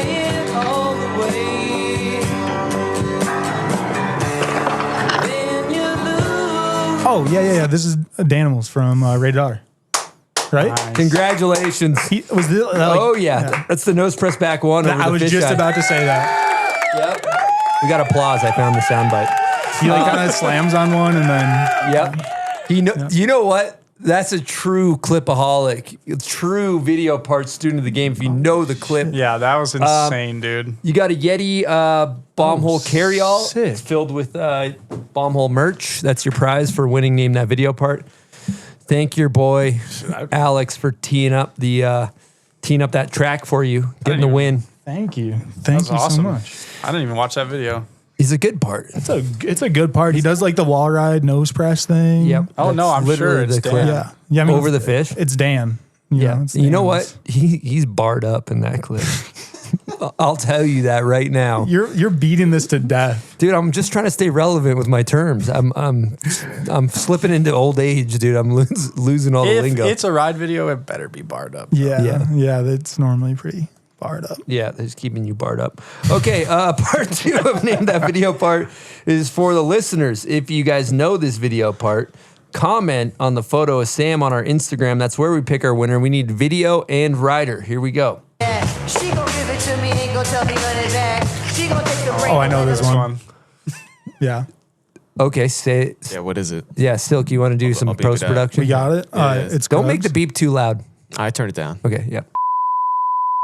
Did you know that, or are you just bullshitting? No, that's what I was saying. Is it from? Is it I just said from? Okay, you guys are students of the game. He's more on it than I am. Yeah. I mean, they went to Sudbury for all of that, so we This boy was watched freaking everything. studying yesterday when I got home from work. Yeah, you said that was studying sick. wouldn't work, but it works. Well, there's a lot of videos to watch. There's a lot. I was like, "What? How do you start studying?" Yeah, just think about this. Last year, 108 snowboard videos came out. That was So that's just are you 1 year. serious? Holden Barth has a playlist of Yeah. every snowboard video that came out. Yeah. There's 108. And I'm actually going to use this time to announce the Video Apocalypse live stream that we're doing. I just came up with this concept. I'm really excited about it. When all the videos come out, I don't know, end of December, early January, we're going to go in our live stream room, which we haven't put any footage out yet from, I don't think. Yeah, but we have a live stream room. And we are going to watch every snowboard video back to back. Could be 10 hours, could be 20 hours. And it's not we're not going to be providing like great insight. We're just going to be watching. It's more like Survivor. It's like, can we do it? And like whoever signs up to do this with me, you're not allowed to leave. It's not like a come and go. It's like, can you survive? Watch. It's basically torture is what it is. It's just like Survivor. We're not going to give you any food. We're just locking you in. Yeah. Silk, are you going to participate? That's sick. No. I think I'm busy. Yeah, he's actually already blocked what out day the is that? schedule. He's working remote that day. Yeah. We hit that through Zoom. It's not on the schedule. I got tons of homework to do. Should be pretty fun. back By in the school end, now. it's like, it's going to be torture. How comfortable is that couch? It's a good couch. Okay, it's a good couch. RC Willie. It is. Shout out RC Willie. That's a a good couch. You should have got like a really shitty couch and then a really good chair for yourself. massage chair. Yeah. You know what I was thinking is maybe I'll bring like, I got a Peloton bike. Maybe to just like bring in some weights and like, it's like prison. It's basically prison. How do you Basically keep prison. Yeah, you could get chairs from IKEA, but you don't put them together yet. Yes. Just like Survivor, you got to build it. Yeah. On the spot while you're watching the first 3 videos. Another form of torture as well, building IKEA furniture in addition to the video torture. Yeah, it's going to be great. Awesome. Okay, so that sounds sick. I'm down for that. Oh, you want indoor? I'll come, dude. It's a pretty coveted spot. Well, you're probably going to be in them I'm down to streets. watch it's going to be it. January. I'm down to watch it. I'm down to watch it from like a crusty Airbnb or something. So you don't want to be in it though. I'll be in it, dude. If you're not in it, we're going to harshly judge you. You Say January? Should we do our own where we watch the apocalypse one? A live stream. Yeah, of live you stream. guys all watching. That would be sick. It could just be from like an Airbnb in like Canada or something. Just burn a whole day. Tap in. Yeah. I'm down. We should. We should probably do that. not be home. Yeah. If we're Hopefully home, we're probably not We're doing fucking something not. right. Kind of blowing it. Yeah. All right. Thank you guys for playing Name That Video Part.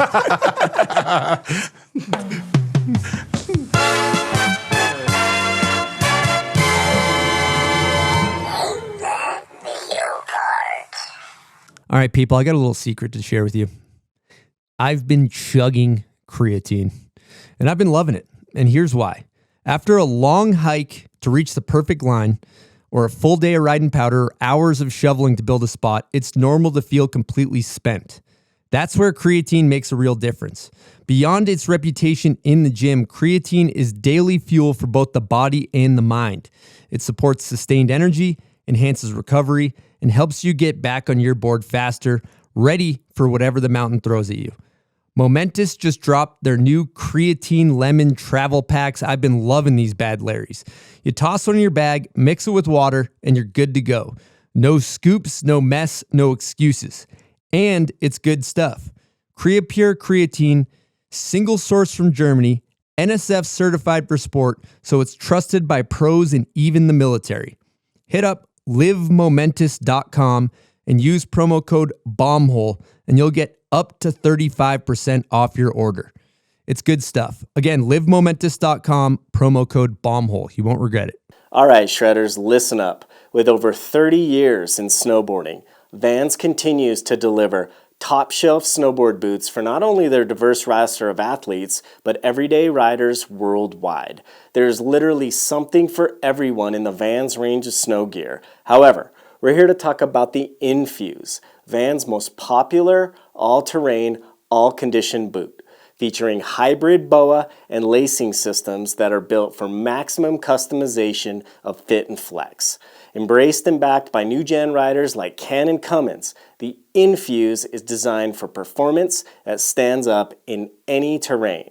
So hit up your local Vans dealer and check out the Infuse and the rest of the 25-26 Vans Snow lineup. All right, we're going to take a quick break with a message from our good friends over at Woodward Tahoe. That's Boreal Mountain for you. And if you don't know, snowboarding was pioneered on Donner Summit just around the corner. And if you want to keep the tradition alive, we recommend you get some laps in over at Woodward Tahoe. They got the best park in all of Tahoe. There's no denying it. If you've been there, you know what I'm talking about. Well-groomed, creative parks. You can't get enough of it. And get this, they got night riding, the only night riding in Tahoe. Their chairs are spinning with full lights, great visibility until 8 p.m., 7 days a week. If you want to get your reps up, just like the pioneers did, head on over to Woodward Tahoe. Should we hit some salts? Yeah, I think we should. All right, let's run it up. Here you go, sir. You doing the eye? I just dropped it. The eye? The eye technique. Not recommended. Don't do that. I've hit it one too many times. Don't do it. Dude, you're down at the foundry. They love the Schneeberg down there. That stuff's... Whew. No. Is that a different... That's something else. That's the powder form. Oh, God. Oh my God. How are you still in it? Oh my do you guys God, want? Chris. What do you guys want to talk about? Let's talk about filler. You want to talk about filler? That's not a bad topic. Talk about this smelling style. Filling my nose. Bad vibes. That is filler. That is filler. It feels like a demon just flew into my nose. In a good way. In a good way. I feel alert now. What did you say about filler earlier? One man's filler is another man's treasure? Yeah, I'm crying right now. But yeah, I think... Did he say that? I think one man's filler is another person's killer. Like, oh, that's a good point. You know, like filler's just like a spectrum. Like I feel like filler's just whatever you want to use to fill out your video part. You know, and like filler's just like non-A grade clips. I think we have a definition difference here. Yeah, filler's like because I think there's like these are like good filler. Like some people just have bad filler. There's tasteful, crafty, like bad filler. Yeah, there's good filler and there's bad filler. Yeah, I'll right. give you that. I'm on board with that. You know what I mean? I like that. Dude, he's crying. Nice door. Yeah, there is a spectrum of filler. It got me. But like sometimes a filler could be just like a beautiful clip to round things out. Yeah. Crafty spot. Maybe not the most difficult thing. Right. But there's a degree of craftiness. I don't know that that's necessarily filler always. I guess I think of that as filler. Like it, but like then if someone just has a part of full filler, it could still like look cool, but it's just like doesn't have the hammers with it. You know what I mean? Like you need that. You're saying you like all filler? No. That's crazy take. I did not say that at all. Why would you say that? I did not say that at all. You are twisting my words. How dare you? Like you need the ups and downs to a video.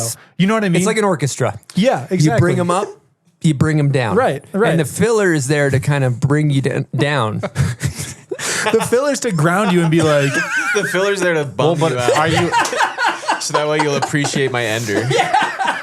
Exactly. Here's the problem, though, is when there's no ender and it's all filler. Yeah, then you just like leave sad. That's just Honestly, like an orchestra that's all like... sad. I think filler's there just because somebody doesn't know how to fucking edit audio. Like, what does audio have to do with filler? Yeah, everything. I'm lost. Elaborate. You gotta... No, come on. Filler's a soggy clip. Fill us in. No, but like if you're so like say your video part's going and then it slows down and there's some sog or whatever, but the song is slowing down. Like just cut to the better part of the song. You know, if you're not a fan of Dr. filler. Dre it up. Exactly. Yeah, Just you're saying get like rid of it. you Just have get the rid of the song. filler then. Yeah. Is that what you're saying? Yes. But then there's too much song. But you gotta not change enough this. snowboarding. You gotta fix the music too.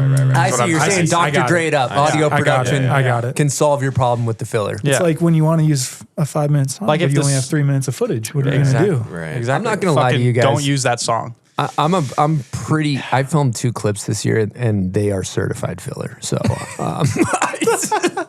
Yeah, but up front with it. Initial reaction. Yeah. yeah. I'm just gonna get ahead of this thing right now. I'm just gonna nip it in the butt. I know they're filler. It's all right. Okay. You have a full-time business. It's like not a big deal. Like that guy's pretty good for a podcaster, and that's kind of what we're looking for. That's what we're looking for. We take that. You've done it. Yeah. I used to be pretty good, Sam. There was a time. You're all right for sure. Yeah. Yeah, Not bad. not bad. Not bad. I thought you were pretty damn up there. With, Yeah. You know, Thanks. some of the good ones. Thanks, Dor. Yeah. Some of the you. decently good Fuck, I ones. will take that. I will take that all day long. All right, we got a question from a young legend. Oh, yeah. That goes by the name of Bobby Stitt, AKA Bobby Bowdabag. Bobby Bowdabag, Bad. young legend, big fan of his body of good work. nickname. Here we go. Yo, what's up, Unc? I mean, Sam. Anyways, it's Bobby. I got a question for you. Actually, a 2-piece question. I want to hear about how you took a full season away from snowboarding to pursue your education in engineering and how you came back to filming video parts. Second part of the question, I would love to hear about our most recent trip to Canada and the absolute terror caused on you by us youngins. Can't wait to hear your response. Peace. Bobby Stitt, ladies and gentlemen.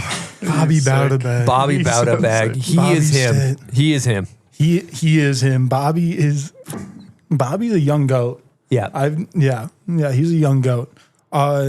Shit. The first question was taking a year off snowboarding. Yes. Yeah. So pretty much like I've been filming video parts, or like I don't know. I've just been like filming for a while, and then ended up going to school. And the idea of I went to UW-Madison to get a mechanical engineering degree, but the idea Good of like school, by the way. Congrats. Yeah, Badgers. Yeah, not bad. For sure. Shout out Badgers. Yeah, they're all right, man. Not bad. They did what they were supposed to do. Yeah, they did it. I got educated. But yeah, like I was filming my first year that I was there, and then kind of came out with a box set, like a video part that I felt pretty hyped on. And then just like the next year wasn't really getting boards from anyone. And I also like didn't get into the engineering program the first go. So I was like, what am I doing? Like I'm like 20 years old right now. I like am not even getting flowed snowboards, and I'm like not doing well in school. I'm just like giving all this to snowboarding, and it feels like it's not really going anywhere. So like kind of feel like I have to pivot a little bit, or like try to, I don't know, like just try to like, I felt like I like kind of had to grow up per se. It was like this thing that I love so much. Like it seems like it's kind of just going to be a hobby on the weekends, and that was really tough. I like definitely got into a pretty bad mental headspace that year.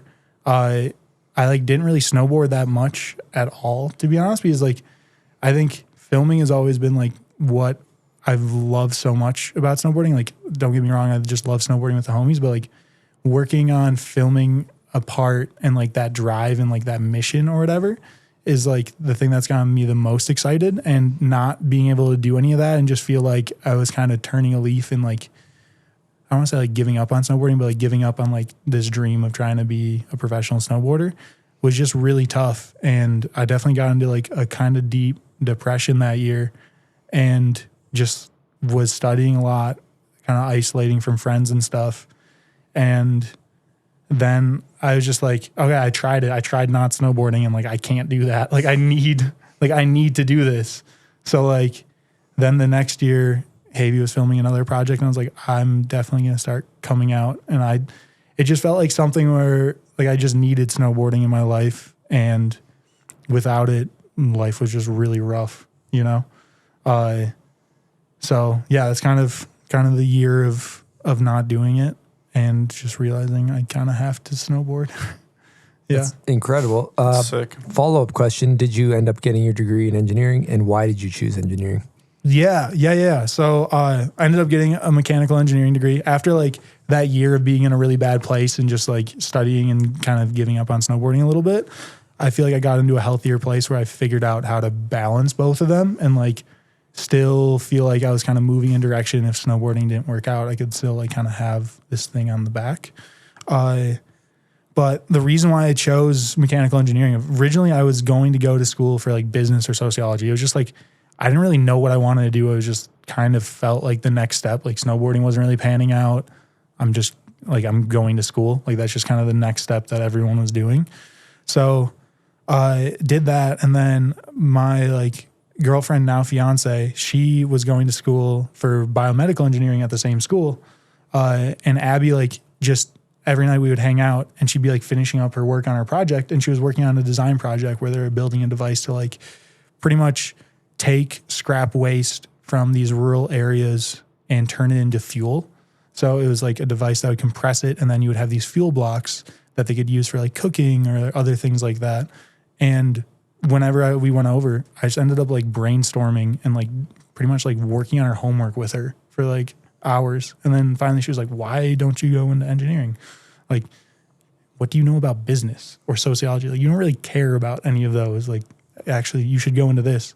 But at first I was like, I'm not good at math. Like science has never been like my strong suit. She was just like, just do it. Like, what are you gonna lose by just trying? Like, as long as you put in the hours and like reps of doing it, you'll be able to figure it out.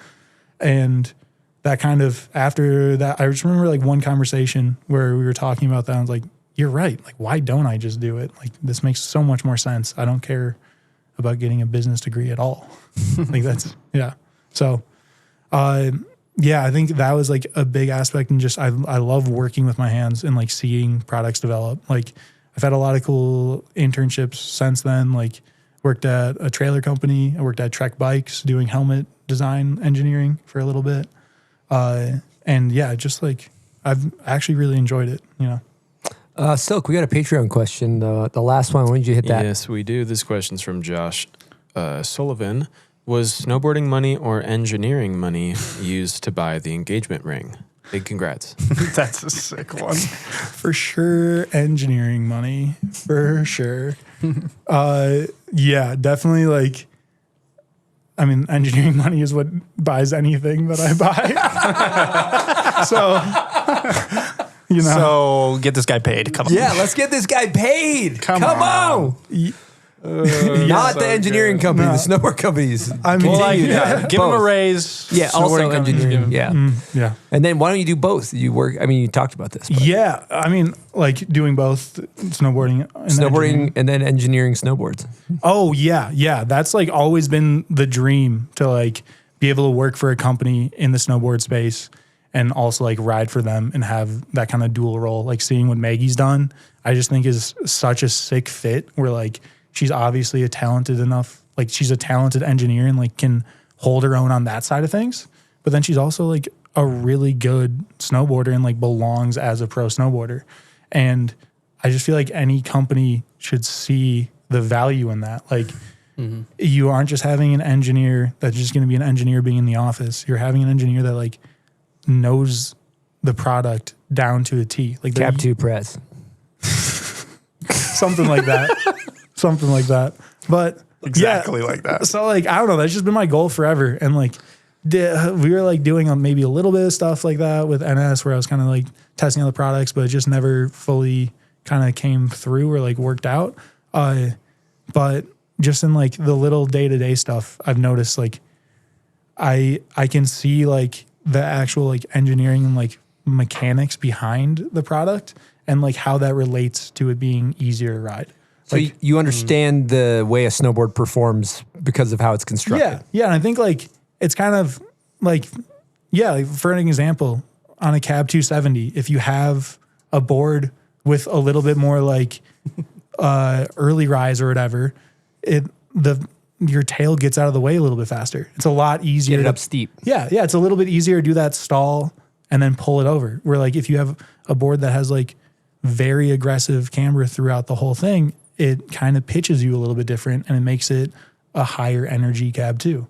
So like, I just think there's a lot of things within that I could like provide to companies or like even with like bindings, boots, anything. Like it would be so sick to work on the back end of things and like just be able to nerd out. Like it would be so cool to like come summer still be nerding out about snowboard products, you know, like it's cool. Like everywhere I've worked, I've really enjoyed it, but it's a lot cooler to be nerding out on snowboarding. If you're listening, any snowboard company, think about this: 2 birds stoned at once. You got A-grade hammers coming in the timeline. You got A-grade hammer. You making a team movie? What do you need? You need a last part. You got your guy. Okay.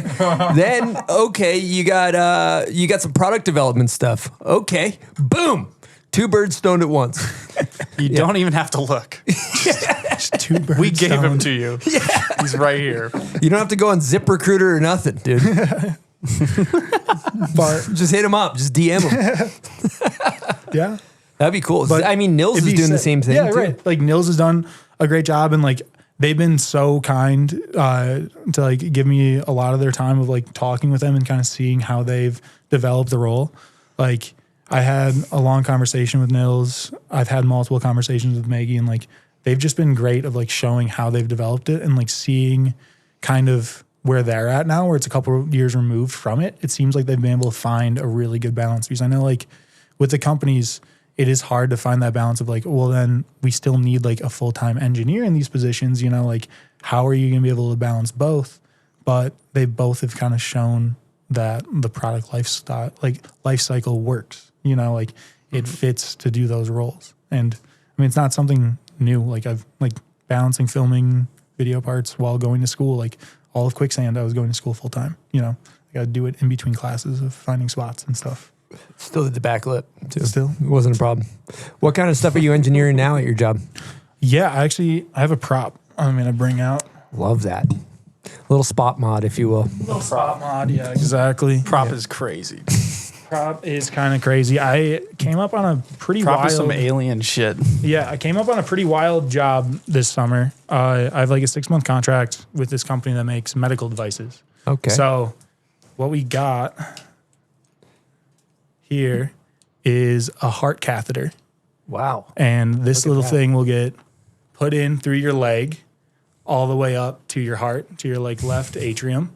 And what it's used for, here, I'm gonna blow You it up. engineered this son of a bitch. No.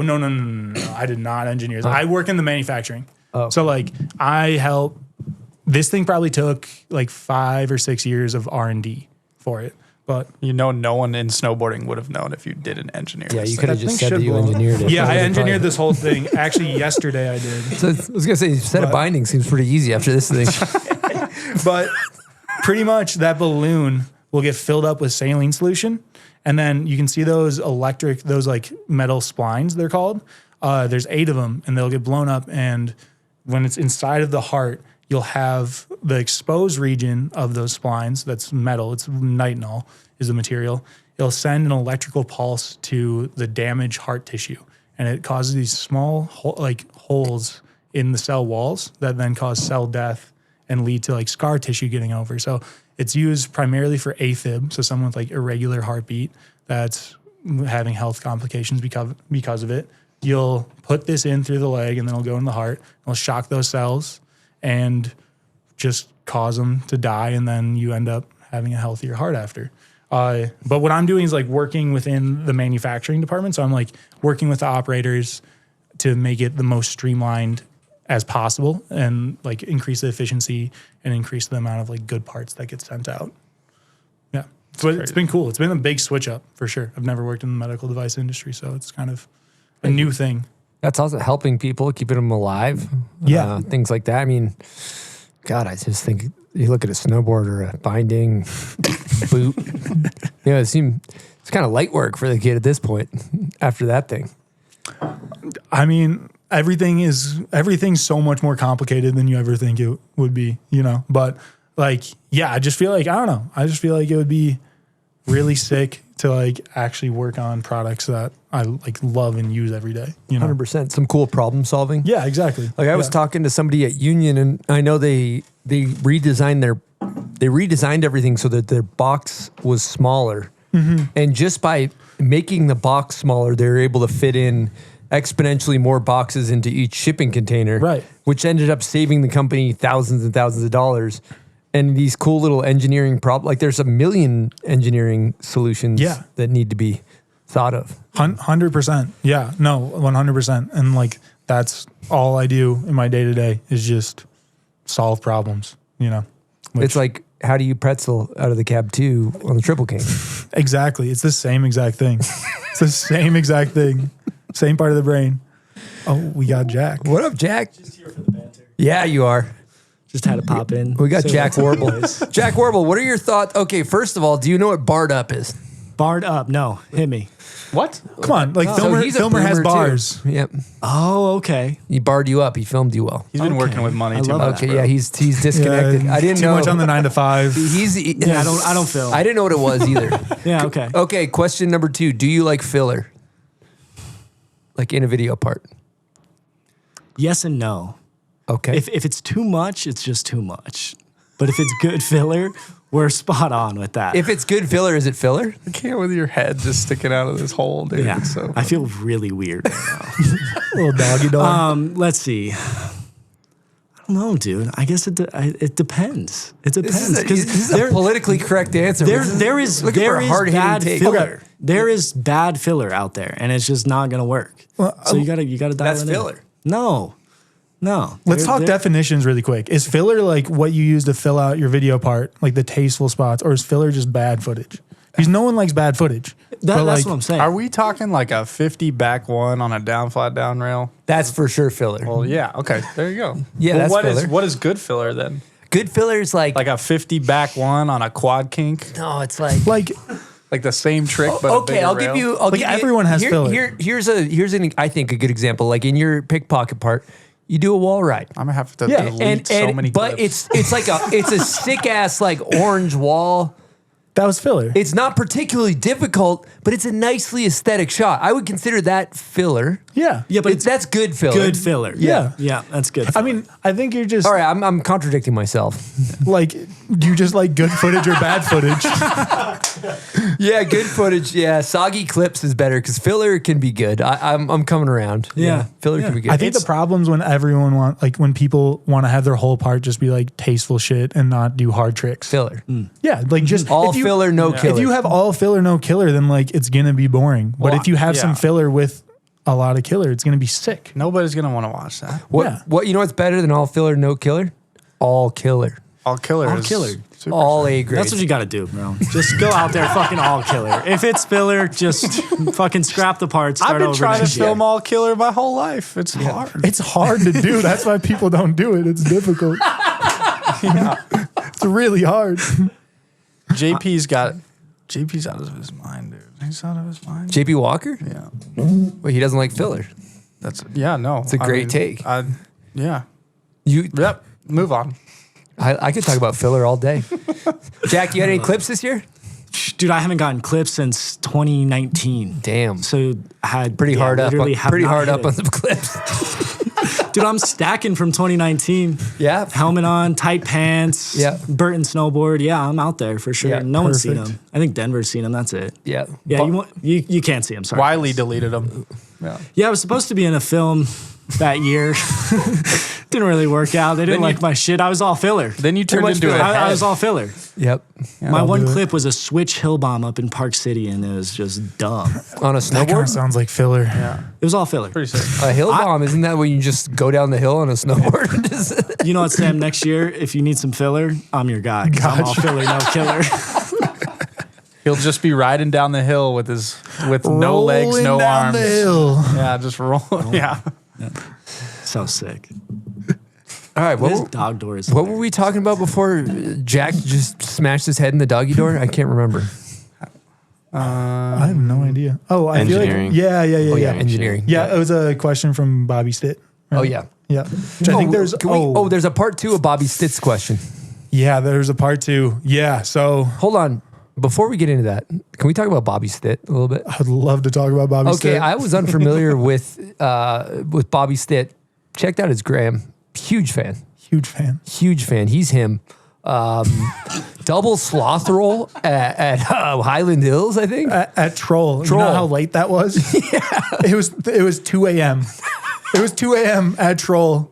Probably so icy. Yep. Yeah. Probably a Chief Keef in the background. Oh, for sure. Yeah. Yeah. How else would you do it? Yeah. Kids, Andy rides moto, so I'm thinking the stock's low right now. Good time to invest. Get in early. Jack knows what I'm talking about with that. I could not agree more. I'd say you're getting a good ROI on Bobby Stitt. A big return on investment. Big return on investment. We're talking Bitcoin in like the 1800s type of investment.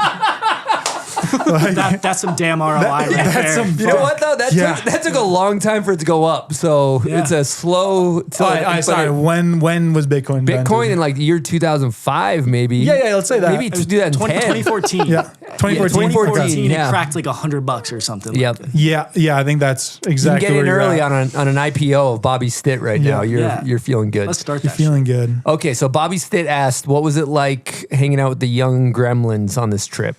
It was crazy. So this year, like we filmed a project, and the idea was kind of get some Midwest kids that are coming up and try to like take them along and actually film like a real video with them. Like homies that have been crushing it for a while, but kind of like haven't quite had the opportunity to like do it proper.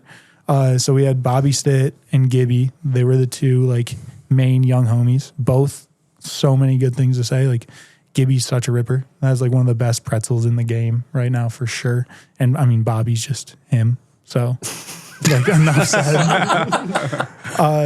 But I was like, this is gonna be sick. Like I can like give back to the young homies and like this is gonna be awesome. And then proceeded just to get hazed the whole year. Really? Just hey, I mean, just like, you know, classic 19. Like remember how you were at 19? It's shithead. Yeah, like they're just like I love them to death, but just two shithead 19-year-olds just gaslighting me every day, so heavy.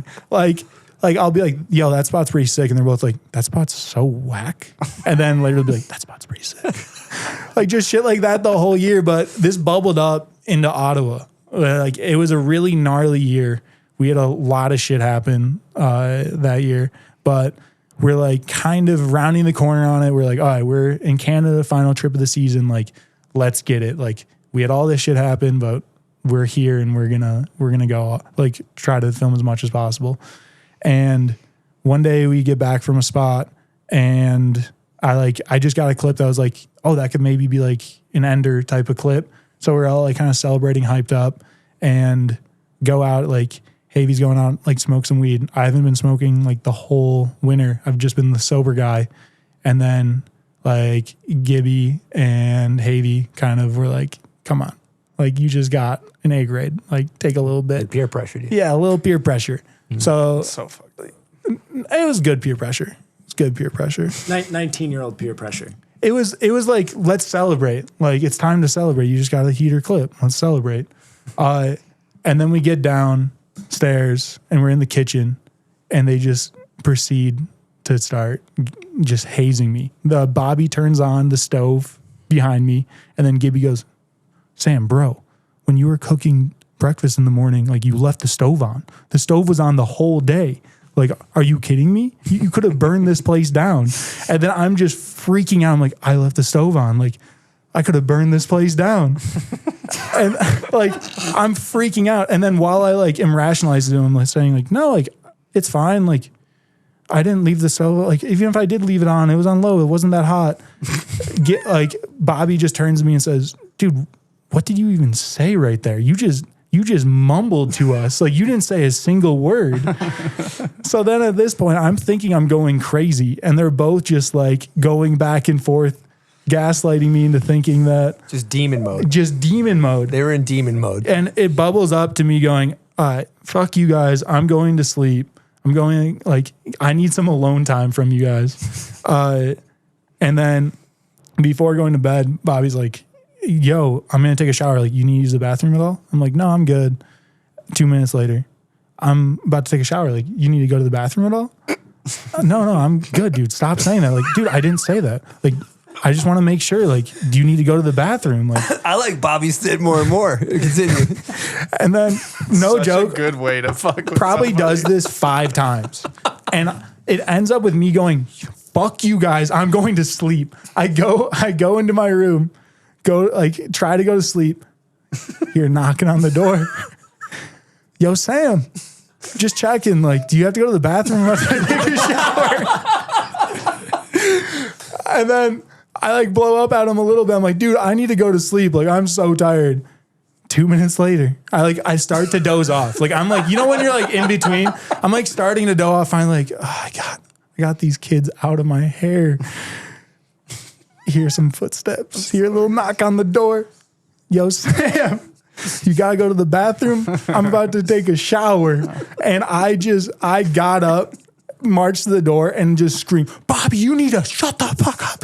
You need to go to sleep. I need to sleep. This is ridiculous. And just fully crashed out on him.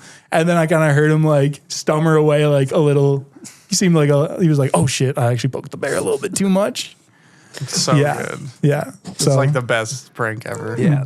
Bobby's Stit certified problem. Certified problem. I love those kids, but they are 19-year-olds. They film A grades though? They film some A grades. Like, I've been so impressed with them. Both of them, like Gibby and Bobby, they've just like, they seem like vets out there. You know, like there's a couple things where I gotta like buff out the lip a little bit, you know, but other than that, they're like have really good spot selection, really good trick selection, and just like have the hunger to really try to make a stamp.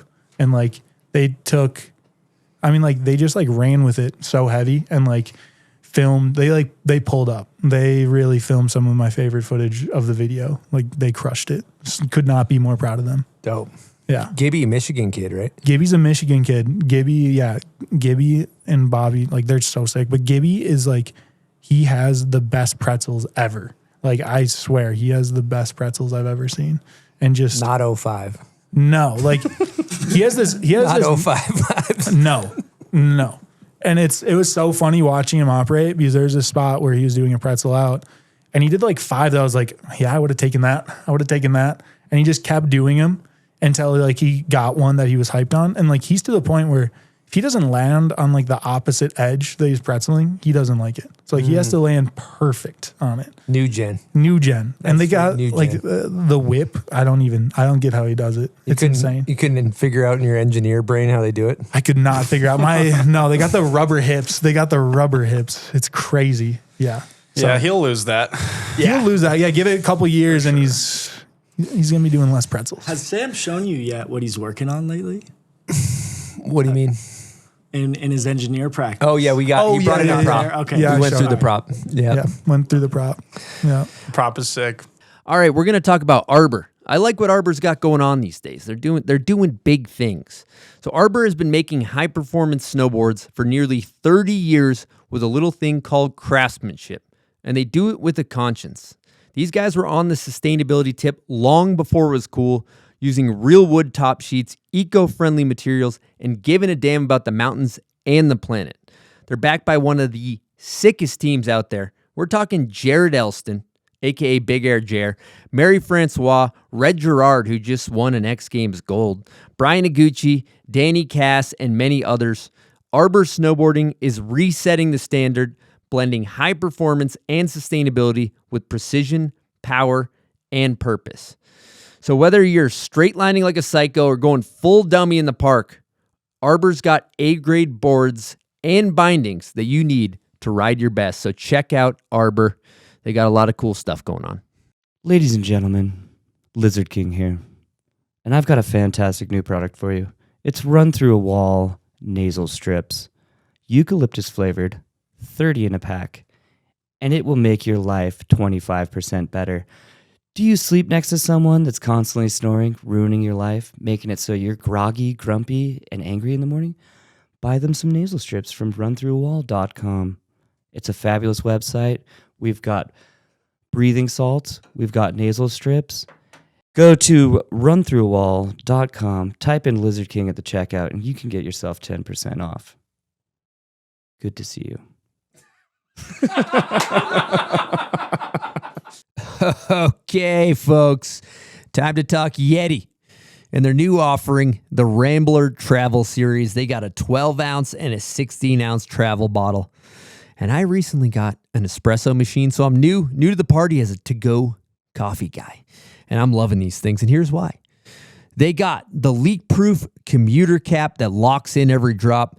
They also got double-wall vacuum insulation, keeping your coffee warm all day long. They got the 360-degree cap that lets you sip from every angle. They also got cup holder capability, fits in all the cup holders. You can also throw it in your backpack. It's not going to leak. So if you're interested in checking out one of these Rambler travel bottles, or they sell the cap separately, the commuter cap, head on over to Yeti.com. You won't be disappointed.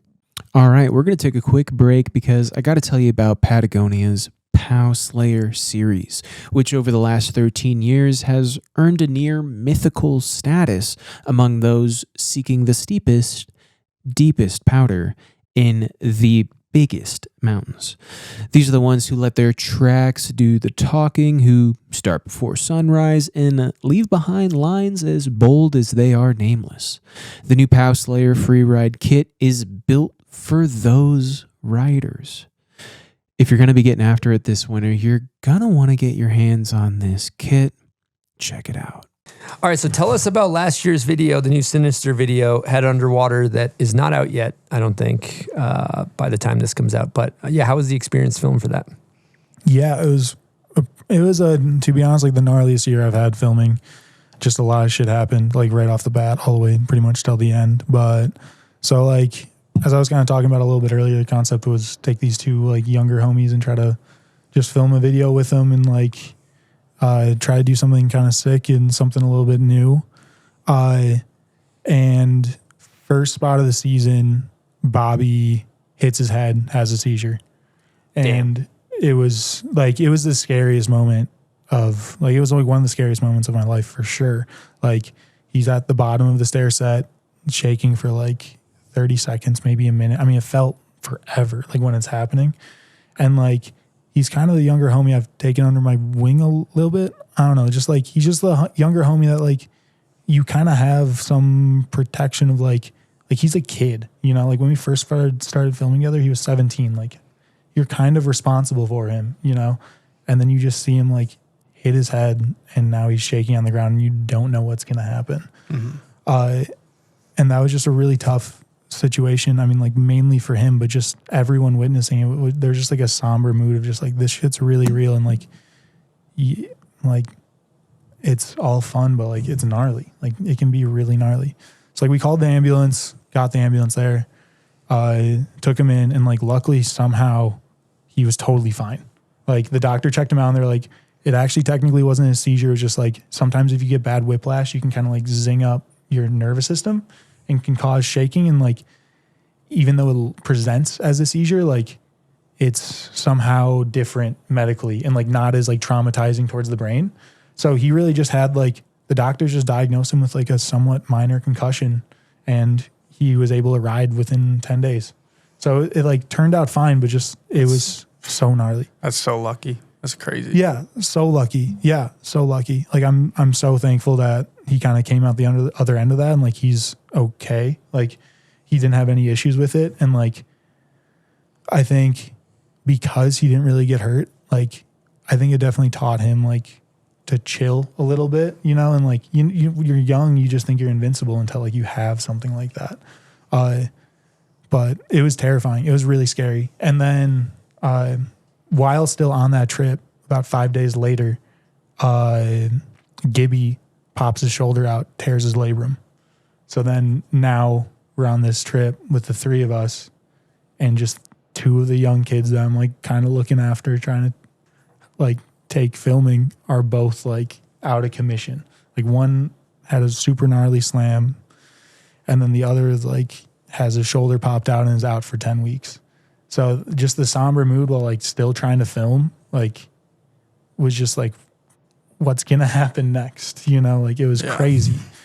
And then Bobby ends up getting the all good from the doctor. So then we go on like a couple more trips, have Colt and Carol come out, which was really sick, and like film some more. And everything's like kind of piecing back together. Gibby's still hurt, but like we know he's not going to need surgery and like he'll probably be back in like 3 weeks. So like whatever, it's like not as bad of a thing. And then on this trip, I got into a really traumatic car accident that like just was really heavy and ended up like getting back from that trip. Then 2 weeks later, we lost all of our funding for the video.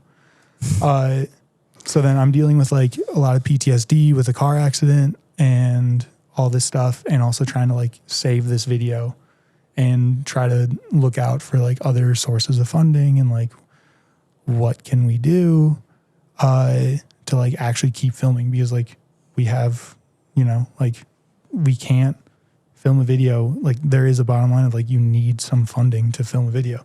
Like shit's expensive.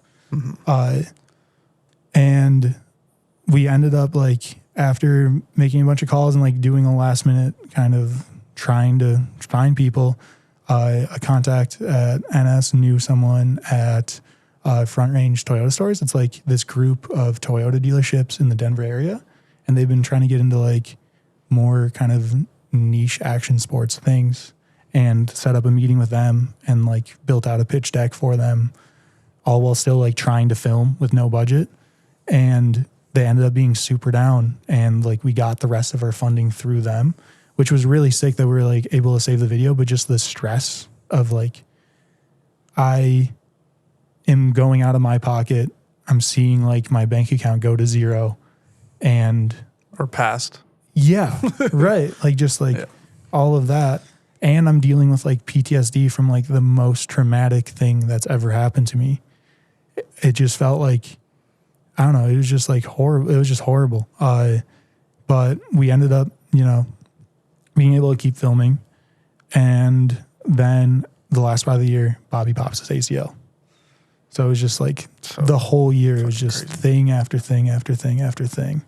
And it was just like such a gnarly year. And like after kind of coming out the other side of the year, it just felt like I have so many memories that I don't even like remember from the year, because it just felt like it was like a lot of trauma and just a lot of like just fighting to try to make this thing happen. Right. And I mean, it was really tough. But yeah, so that's kind of how like the year went in like a broad overview. Well, and but all that gnarly shit happened before like even January was over, right? Or something, or not even in. Yeah, I think like we lost the funding around like February. Yeah, like beginning of February. Yeah, something like that. Yeah. So like, which is the middle of winter, yeah, which is the worst time. For which is like the worst time, and then like all the traumatic stuff happened like pretty early on, and just it was just like it really felt like picking up the pieces of like I should be dealing with this traumatic accident, not snowboarding. Yeah. Like, why am I snowboarding right now?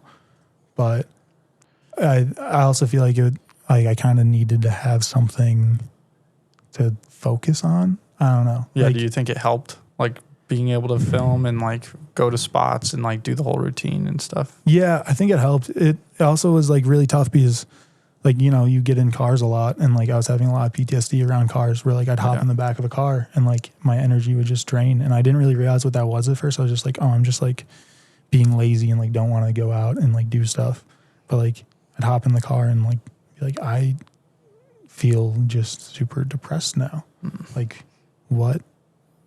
Like what do you do then? And then like you would be like, now you feel super depressed and are having like flashbacks and like crazy stuff. Now go hop on something that's like really scary. And it was just, I don't know, it was like it was a really bad place to be at, and it really sucked.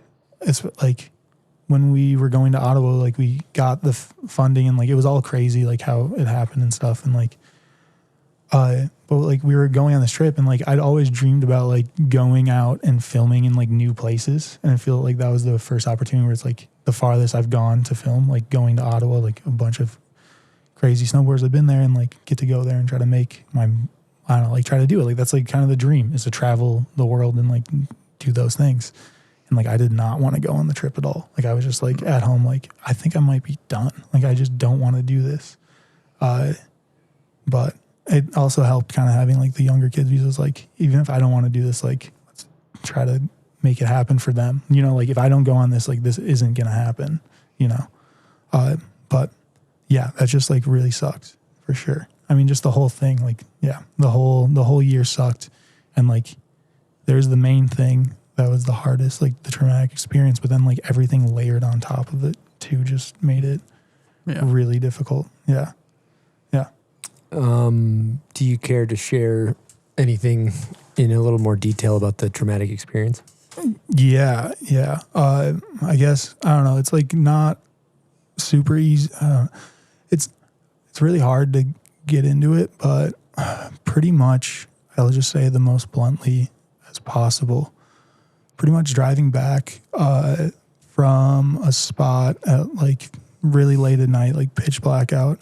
I'm on the highway. It's like a 6-lane highway. And I don't know why, but there was someone dressed in all black just on the highway, and like they got in front of my car, and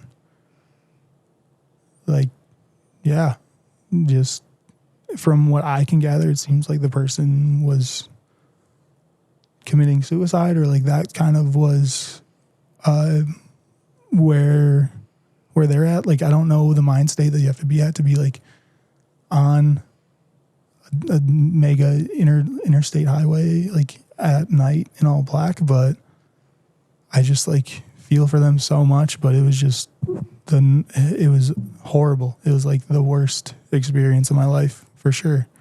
And I like hope they're in a better place now, but it's just, yeah, it was an awful experience to go through, you know, and like, if some people are like struggling out there, like they need to like take care of yourself, you know? Yeah. Dude, I'm so sorry that happened. Fuck. Yeah. That's the worst thing. God damn. Have you found any peace? Yeah. I think like I've started like going to therapy and like seeing people that like specialize in PTSD and stuff. And I feel like I'm at a better place now. But it's still like something that sits with you every day, you know, like at work, like an air compressor will go off and like I'll have a flashback, and like, it's just every day you think about it. Like, it's such a horrible, gnarly situation. Like, there's so many conflicting emotions, you know, like there's so many conflicting emotions, and there's like, yeah, I don't know. It's crazy. Like yeah. There's like one instance, like we're on the side of the road and I'm just like freaking out, like crying, have just dry heaving for like hours, just not like, after everything realized what was happening, and it's like the aftermath of it. And like the EMT came up to me and was like, no matter what, like you need to go find help. Like, this is a life-changing event for you. And like, just know, like, this was not your fault. This was not your fault. And he like gave me a big hug. And like, I still remember that person because like in that moment, I feel like that was exactly the person I needed. And it just felt like it was like a guardian angel type of thing, where this like big burly dude that you would never imagine to be like the emotional, like take care of you, was like the person that was there. And it, yeah, but, and you were all alone, right? Yeah, I was all, fuck. Yeah, I was all alone. Which is like even gnarlier. Yeah. You have no one to be like, Yeah. that you know. Yeah. It's like, yeah, exactly. Yeah, I was all alone, which like I'm really happy I was, because like Bobby probably would have maybe gotten hurt in the passenger seat just with how everything happened. And he was supposed to ride with me, but my boots were like stinking up my car so much that he rode with Havy. But then like, yeah, it was just kind of crazy. But it was really good that he wasn't there. But Havy, like they drove right past me after, and he ran up and was with me like the whole time after it. And there was just a lot of things that like happened that just like, there was like a lot of just support around there, but it didn't make it, you know, it doesn't make it any easier, but it was just, yeah. I mean, it was so many emotions. Yeah. God damn, dude, I'm so sorry you went through that experience. I'm glad that you're okay though. Yeah. You know? Yeah, for sure. No, definitely. Yeah. I don't know. It's hard to like, I have so much trouble even like being like, I'm glad I'm okay, because it's like, you know, someone like lost their life, but I just wish that person was not in the mental state to be there. You know, like I just wish they were like, they sought help or whatever they needed to like not be like in the middle of a highway, like 3 lanes over. Yeah, that's natural. And coming to grips with what happened and acceptance and all the pain that comes with that is fuck, dude. I can't say anything. Nobody's can say anything that's going to help, because it's fuck. You just got to go through it. Yeah. You know? And with all that being said, though, by the end of the year, you know, did you learn any? Like, did you get any? I hate to say positives out of it, but do you think was there any other side to the scenario? Yeah. I mean, I reached out to Desiree from Stay, and like she was really helpful, like trying to get me like a therapist, and like just trying to like empathize and just like work through the situation and stuff. And like I've I think like anyone can use a therapist, but like I definitely feel like I should have like gone to a therapist just for like my own things in the past and stuff. And that was definitely like the thing where I was like, okay, now like I have to go to a therapist. Like I have to go see someone. There's no way I can deal with this by myself, you know? So like, I think that was really positive, like a silver lining through it. And also just the amount of like support of people, and like, it's such a scary thing to like talk about, but everyone that I've like talked about it with has been so like, I don't know, just like so caring and supportive, which I don't know. It still is something that there's just so many emotions with it, but it's, I've really like everyone that's heard about it or just like helped me through it and stuff. And like now, like Havy and I have even like a stronger friendship because he showed up in the most important way. Like he was there till 9 a.m. the next, like for like 10 hours while we were there, and had no sleep for like 30 hours, making sure all my shit was prepared and like everything was set up. So like I didn't have to worry about it. Like figured out my car, did all that, all like the extra stuff besides just processing like a horrible thing, you know? So, yeah. God damn, dude. I'm so sorry you went through that. And fuck, dude. Yeah. Yeah. I don't even have any words, dude. Yeah, definitely. Yeah, I don't know. I'm very, I don't know. Yeah. Hard thing to talk about. It's super hard to talk about. And there's so much like, I don't know, just talking about it feels very scary for sure. Yeah. Naturally. Yeah, and fucking the grief that comes along with that's really that can be the killer too. Mm-hmm. Like that's the thing that buckles. And dealing with death and dealing with grief and all those complex emotions can buckle a human, and I think it's helpful for people to hear that have had experiences that maybe aren't similar, but they're relatable, to know that they're not alone in those experiences. I think that's super helpful. At least that helps me when I hear maybe somebody, I see you doing all these crazy tricks on rails. You're like, fuck, this guy's dealing with some other heavy shit. I don't know, maybe other humans find comfort in that. Yeah. I mean, you never know what's happening in someone else's life. Like the videos we make them to look really cool and fun. Like everyone's like doing great. I'm sure like when the video comes out, like I've already seen the rough cut, like it's a super happy video, but like the whole time it was like the worst year of my life. And I was dealing with like the hardest things that I've ever dealt with, and like stuff that I wouldn't wish on anyone. So I feel like it's important to talk about those things, even if it's not the same situation. Like God forbid it's the same situation I went through, but like everyone has their own things, and like you just would never know. Like I'm sure if you didn't talk about that, no one. Well said. Yeah, people would watch the video and like no one would have any idea. They'd be like, "Oh, that looks like they have a great year," and not realize like it was the worst year of your life. You know? Yeah, for sure. Well, now that the video's kind of in the rearview mirror, it's going to come out. Looking forward, moving into this coming year, where are you at mentally? Are you excited for snowboarding? Are you still battling PTSD? Yeah, I mean, I think like that's something that doesn't.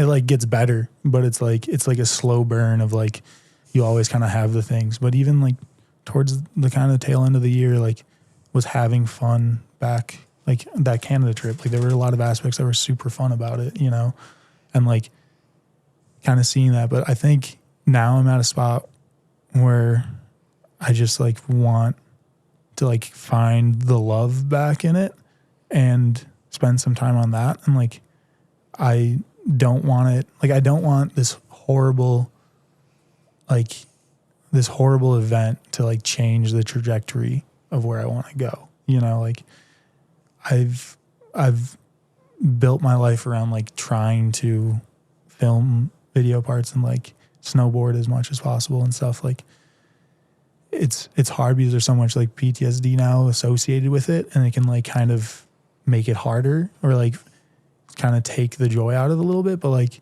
just really this summer I've tried to focus as much as possible of like how do I kind of repair myself back to like where I can like go out and enjoy it.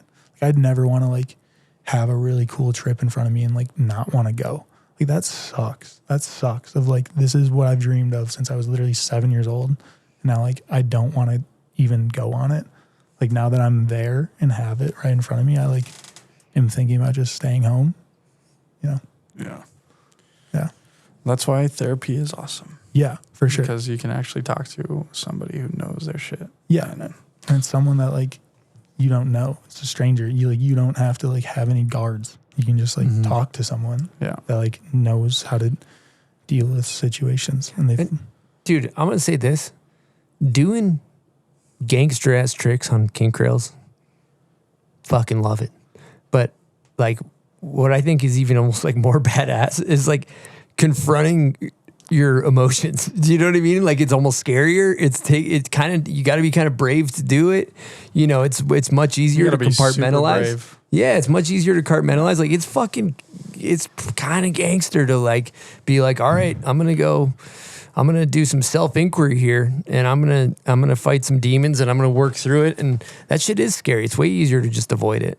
You know, for sure. Yeah.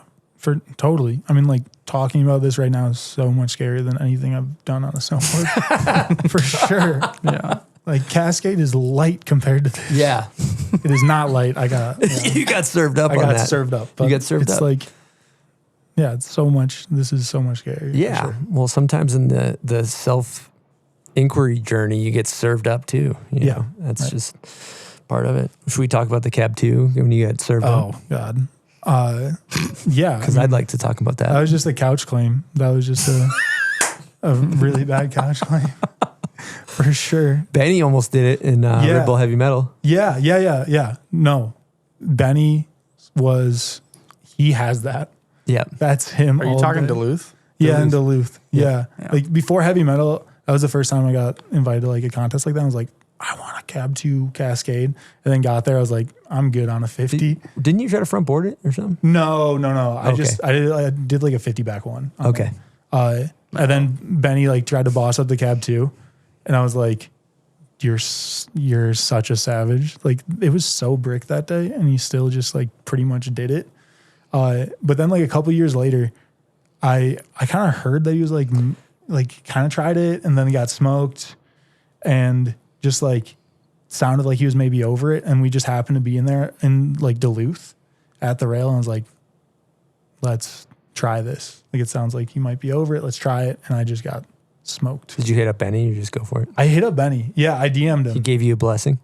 He didn't see the DM. He didn't even see it. Respect for hitting him up though. Yeah. No, that is his blessing. Yeah, I hit him up. I was like, whatever. And that's like before, I mean, we were like homies then, but now you have beef? Like, no. I feel like we've become better friends since then. But that was still like when we kind of just seen each other snowboarding and stuff. I was like, I need to hit him up to like make sure he's chill with it. And then just like talking to some troll people are like, yeah, I think he's not like, I think he like went there and wasn't really feeling it and wasn't really doing it. I was like, all right, I'm gonna go try it. And then just got smoked. You during dogfight, didn't you almost cab to the triple kink in dogfight? Yeah, I think I fell off like a foot. You were right. It was like right there. I remember gassing you up on the mic. I wanted to see that one go down. Yeah. So you've put in some reps of like some bucking Bronco cab twos. Definitely a couple. Yeah, definitely a couple. I do like going backwards through kinks. Are we going to go back to Madison? Or so not Madison. Cascade. Cascade. Yeah. I don't know. I feel like how gnarly that is, and I felt like I gave it the commit and kind of dealt with the consequences. Like maybe just leave that one. Yep. Like, yeah. That one might be if we're up there and it feels really good, try to go confidence skyrocket. Yeah, exactly. That you do 2 year. First of all, we'll get back into that 2 year movie. Ended 2 years. You're like, all right, I need an ender. Yeah. Like that was the first year of Pickpocket, and it was like March, or like end of March, early April. I was like, all right, we're gonna go there and try to get something on this, and then got smoked, and it's like got a little concussion. Now I'm just kind of chilling for the summer. Would you? Yeah, a little minor concussion heading into the summer. Would you rather cab to that thing in front of everybody at Red Bull Heavy Metal, or for your video part and have it on ice? Video part, of course. Respect. Yeah, no. I want the glory personally, but because then you get stacks too. You win hella bread. That's true.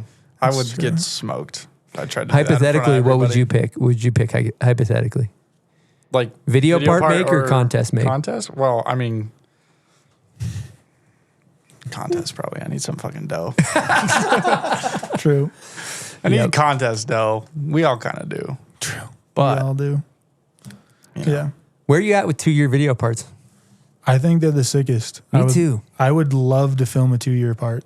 I feel like, I mean, I pretty much only filmed the 2-year parts. I'd love to win a contest and film a 2-year. And Cab 2 Cascade. And Cab 2 Cascade. No. Because then the contest pays for the 2-year. Yeah. Well, half of it. Maybe a quarter. I mean, that's maybe a little. To be honest, heavy metal, because like I did well at a couple of the heavy metals last winter. That was the only reason we were able to go on trips. I just like took the money from that and was like, all right, now we have enough budget to like go on a trip. So that's sick. It's true. Yeah. Fuck yeah, that's the most gangster way to do it too. But no, the 2 years is the sickest. I just think like snowboarding could take a little bit more inspo from skating, where it's like you spend like 3 years like filling out an album. And I just think with a 2-year video, like you can spend the first year really just trying to care about like getting the like a lot of quality. No filler. And then the next year, like reevaluate what you need and kind of go back and like fill it out, you know, like filler it out a little bit. But like killer it out. Yeah, exactly. Like the good. So what I hear is just like all A grades, 2 years. Yes. No filler. I love that. You know what happens though when you do a hammer video part every year? This happened to Bodie back in the day.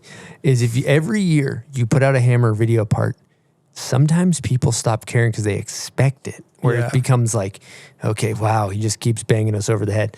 But when you bless them with the 2-year, it's kind of nice. You get a year off where people kind of take a breather. Maybe you sprinkle a couple morsels out there of B grade, and then you save all the A grades. More 2-year. I like that. I think the best, if I could do it, I'd do a 2-year every 2 years and then just get cameos in people's.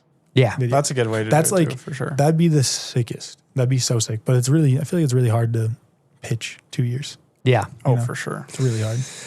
It's true. Yeah. Big fan of the 2-year project. Silk, we got a couple Patreon questions before we forget. Why don't you hit us over the head with those? Yeah, while we're talking about A grades, we have a question from Heavy Shreds. With every clip in Pickpocket being an absolute A grade hammer, which clip meant the most to you, and which clip is your favorite? Thank you, Heavy Shreds. It's a favorite and the other one the same thing? It looks like they might be asking about one clip, but that might not be the same clip. Which one meant the most to you? Oh, okay. And is your favorite? So it's gotta mean the most and be your favorite. Yeah, I guess we're looking for one clip that has to you fill could both of combine those voids. Yeah. That meant the most and favorite. I feel like that chain one was really sick. Like I that one just like it felt like we weren't going to get anything. We were kind of at a shitty part of the year where like there was no snow for a while, and then got like one of my favorite clips for sure. But I'm also kind of blanking on the footage from that video. So that's just like what we talked about. That's classic. Yeah, I do. I did really like that clip. What about that big ass front board on that Savage Kink? That was kind of a beast too. Was that about? Oh, I'm not saying that should be your favorite, but we didn't ask about it. That one was actually pretty quick. It was like, I think 10 tries or less, something like that. I said, hey, we should film a front board big today. He did it first try. I don't think I ever filmed one of my homies do something first try. That's what he was telling me, dude. Ever. He said he did that first. One and done. What are you talking about? One and done. It's like the only skate trick I got. Yeah, I though. haven't skated all year. Just do that. It's like the only thing I really got though. The other clip in that video is the board slide, the hop. Oh, that one. That one's insane. Good dude. call. Yeah. That At one's night? so insane at night. The elevated kinks? Yeah. The elevated flats? The like raw cut that they put out too is like shows the battle you had on that thing, and it's like insane. Yeah, I'd probably switch it up to that one actually, because that one just like, I think I found that spot when I was 16 and I've been sitting on it by that point for like, I don't know, a lot of years. And that one was always like a young kid, like one day, like, look how crazy his rail is. Like one day, like board sliding this, like that'd be insane. And then it like, we were kind of filming for the project, and it just felt like this actually might be doable. Like it looks like it lines up, and it was so scary. Like the first commit was so scary. It was one of those where you just have to like either do it or you don't do it. But then after kind of getting into it, worked out. But how long was the battle? I think it was like a 2-day battle. I think that one we went back for a couple days. Yeah. Yeah, because on the raw cut, it looked like you landed it the first day, but it was kind of like, it was super late, and it looked it was like soggy. you landed sog a Super little soggy. bit, which I thought it was fine. But the second day looked way better. Butterscotch. Yeah. Yeah. It was like butterscotch. Butters. It was like the first day I like was rolling off of it, you know, where it's like you weren't locked in. And then we went back the next day. I think it was like 5 a.m. by the time I got it. Why'd you have to hit it at night? The office building's super high bust. Damn. Which is, it's funny. So what time you pull up on that thing? Like 9 or something? I think later. Because there's security until like 10 or 11. So I think we like were starting to mobilize there at like midnight. You went full Optimus Prime on him? Yeah. Nocturnal emissions. Which sucks. Like by the time I landed, I was just so delirious. Just like, let's just go to the quick trip. Like I need some food and like go to sleep. Those night missions. You didn't hit Culver's? No, Culver's was open. Damn. Yeah. Only that's a bummer. Dude, that's what sucks about night shit. Because then you're literally dinged up for the rest of the trip. Yeah. You're just on a weird night owl schedule. Oh, yeah. Yeah. That'll happen. Yeah, I think I'm at the point where I only want to do night stuff if you have to do night stuff. Yep. And you know what sucks about night stuff too is like you don't run out of light. I mean, kind of. I feel like like I used to film with Scott. You run out of dark. You run out. Yeah, you run out of dark. But like you'd be going to the wee hours of the night. You're like, God, like the sun.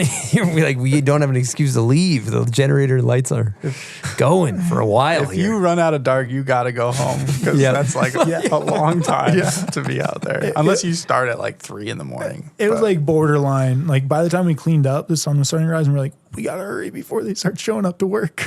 Yeah, that's so sick. Yeah. That spot is super dope though. Mm-hmm. I saw that. I was like, damn, that is a fucking unique ass clip. Yeah, it's just a crazy rail. Like I've never really seen a rail like that. You know. That is not filler. Silk, we got another Patreon question? Mm-hmm. Yeah, let's hit this one from Camper Keith. Being an engineer, do you get bogged down with board specs, or can you just ride anything incredibly well? Good question, Keith. Good question. To be honest, I'm like not the biggest board nerd. I'm kind of just like more down with whatever graphics the sickest, and I just like a flexier board. Like I'm not like super picky when it comes to like my own snowboarding. I feel like do feel the differences, but you ride a board long enough and it normally kind of works. You know. I also feel like street snowboarding, you're going down stairs, your board's so fucked up. It's not like riding park or something where you're in tune. Yeah, you're going straight for a second and then you're on a rail and then you're probably landing pretty much on concrete. Like it's like borderline snowboarding. Yeah, we got to get you in the POW if you're going to start getting into the specs. Yeah, and all yeah, that'd be sick. It'd be really fun to go and get into the powder. Yeah. All right, I think it's time for hot takes. What do you think, Sam? Let's do it. All right, here we go. Staple of the show. We do it every episode. Start it off with your GOAT, your favorite snowboarder, both male and female of all time. Yeah. I was thinking about this one. I feel like it's Jed. It's Jed for sure. No, like a close two is Louis for sure. Because Louis has like the presses like none other. And he was doing nollies and stuff before anyone. Yeah. I love it. Female? Jessica Mura. 100%. That one's easy. I feel like she'd be the GOAT even if she like didn't snowboard and just like her impact on snowboarding. But then also she filmed the greatest video parts. Like so ahead of her time. She's by far. Would you consider snowboarding an art form, lifestyle, or sport? Slope style is a sport. Everything else filming wise is an art. What about half pipe? Oh yeah, half pipe's a sport. Yeah, slope style, half pipe. Any like of the contests, like the what about border cross? Half pipe. That's the most sport. That is the most sport. Okay, who's one of the most underrated riders in your opinion? Yeah, this is a really tough one. I was kind of thinking Lane Treater. Ooh, yeah. Good answer. Because I feel like he had some of the sickest video parts, and if he had the support, he probably would have just like been one of the sickest. But I mean, I don't know like his background and stuff, but like he just had the sickest stuff, and then it just seemed like he probably didn't have the support behind him. And then current, I feel like Derek Lemke. Whoo! But it's also Good hard. answers. It's hard to say he's underrated because I feel like he's about to just absolutely pop off. Yeah, And but then- that means he's still underrated. yeah, he's super underrated right now. But he is gonna pop the fuck off. But I feel like he's about he's to. nuts, dude. He's another one that's like, get the stock while it's Yeah, you know? early IPO. Yeah. Stock's going up. yeah, he's insane. Insane. Yeah, get feel in like- early on that Derek Yeah. Lemke stock. Derek is insane. I have a agree. feeling there's some heat on its way. There's some heat in the oven. There's a bun in the oven. I just have a feeling. Like I feel like cooking? he just got on Rome. They've So been much stacking. dough. I feel like he's about to just drop some A grades. No filler. He does not do filler. he definitely doesn't do filler. All right, steel or powder? Steel. Easy. God. It's about time. Thank God somebody finally got don't that get one that right. too often. I got to hit an air horn for that just because. You know what? Imagine if he did say powder, though. That'd be kind of sick. I've never seen a powder clip of Sam. I mean, like 10 years, maybe I'll change my answer. Probably not. Yeah, bro. Definitely not. I like love 3 inches on a Saturday. That's what. Like a little troll hog in 3 inches of Yeah. snow. That's the best. That's my favorite. Okay, who's got your favorite style ever? Ooh, favorite style. I feel like between Dan and Tommy G, but I feel like Tommy G. Yeah. Great answer. Who's got your favorite method? Favorite method, Danny Davis. Those like fakey methods, you know, they was doing in the pipe. Like, Yeah, that shit's unreal. yeah. Those are sick. What's your favorite video ever made? Oh, damn. This was a tough one. You didn't study on this one? I did not. I actually did not think about this one. Nobody does. Ah, fuck. Favorite video ever made. Oh, actually, Blender, for sure. Yeah. God damn. Bender. Good answers. Favorite board graphic? This one just because I remember being young and the older homie that was flowed by Forum had it. The one that just said drugs on the bottom. And I just remember being like 8 years old being like, how, what? Just like, this is crazy. Can I get some of that? Can I get some? All right, heliboarding, but maybe there's a couple of down bars in the middle. 3 that you can kind of serve up a back lip on, like Natty Select style, with the lips all dusted off. Straight down. Straight down. In Alaska, just import a couple of pieces of steel in the middle of the run. Who are you taking on the heli trip? Who's in the bird? Dang. You got 3 seats. 3 seats. I'd probably I'd take Havy for sure, just because he's longest friend, the best dude. Bobby, because I feel like he'd be funny. And then my fiance Abby, just because she'd be hyped to be in a helicopter. Yeah, good bird. She loves helicopters. So sick. That's fantastic. Dream sponsor. Any company, non-snowboard related, is preferred.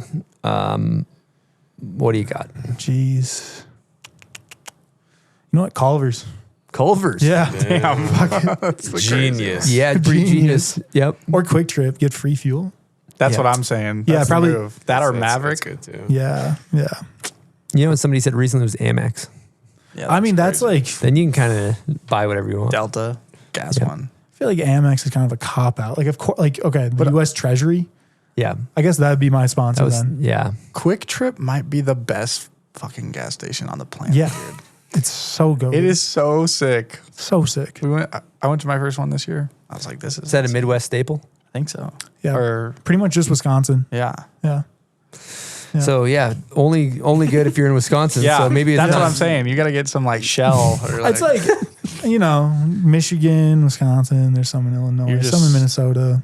everywhere else you're flying though. Everywhere else you're flying. Yeah, you aren't driving that You got the far. quick trip limo or the They private have- plane. That's what you need. They have the preloaded debit cards there, so you could just get a bunch of those. That would be sick. It's a good point. Yeah. Worst trend. What do you got? Worst trend. You know what? Filler. More. Yes. Feels fitting. Tasteful or untasteful? It's just all filler. Either way. Yeah. Sure. Bad filler. Bad filler. Bad filler. Bad filler. Let me specify. I love some good sprinkled in. Quality filler. Yeah, that's good. Bad filler. All filler. But if it's good filler, It's a clip. Is it really filler? Yeah. That's the thing. We're right back to where we started. Okay, all God filler. Damn it. All filler. All filler. Yeah, Denver, do you have any statements or questions? So, Sam, I heard you're getting married. Yeah. What's that like? How big is the ring? Yeah, how much was it? Very personal. Did you pay for it yourself? No, I'm just kidding. No, but are you excited? Yeah, no, it's super awesome. Abby's like, we've dated for 8 years now. We're like now engaged.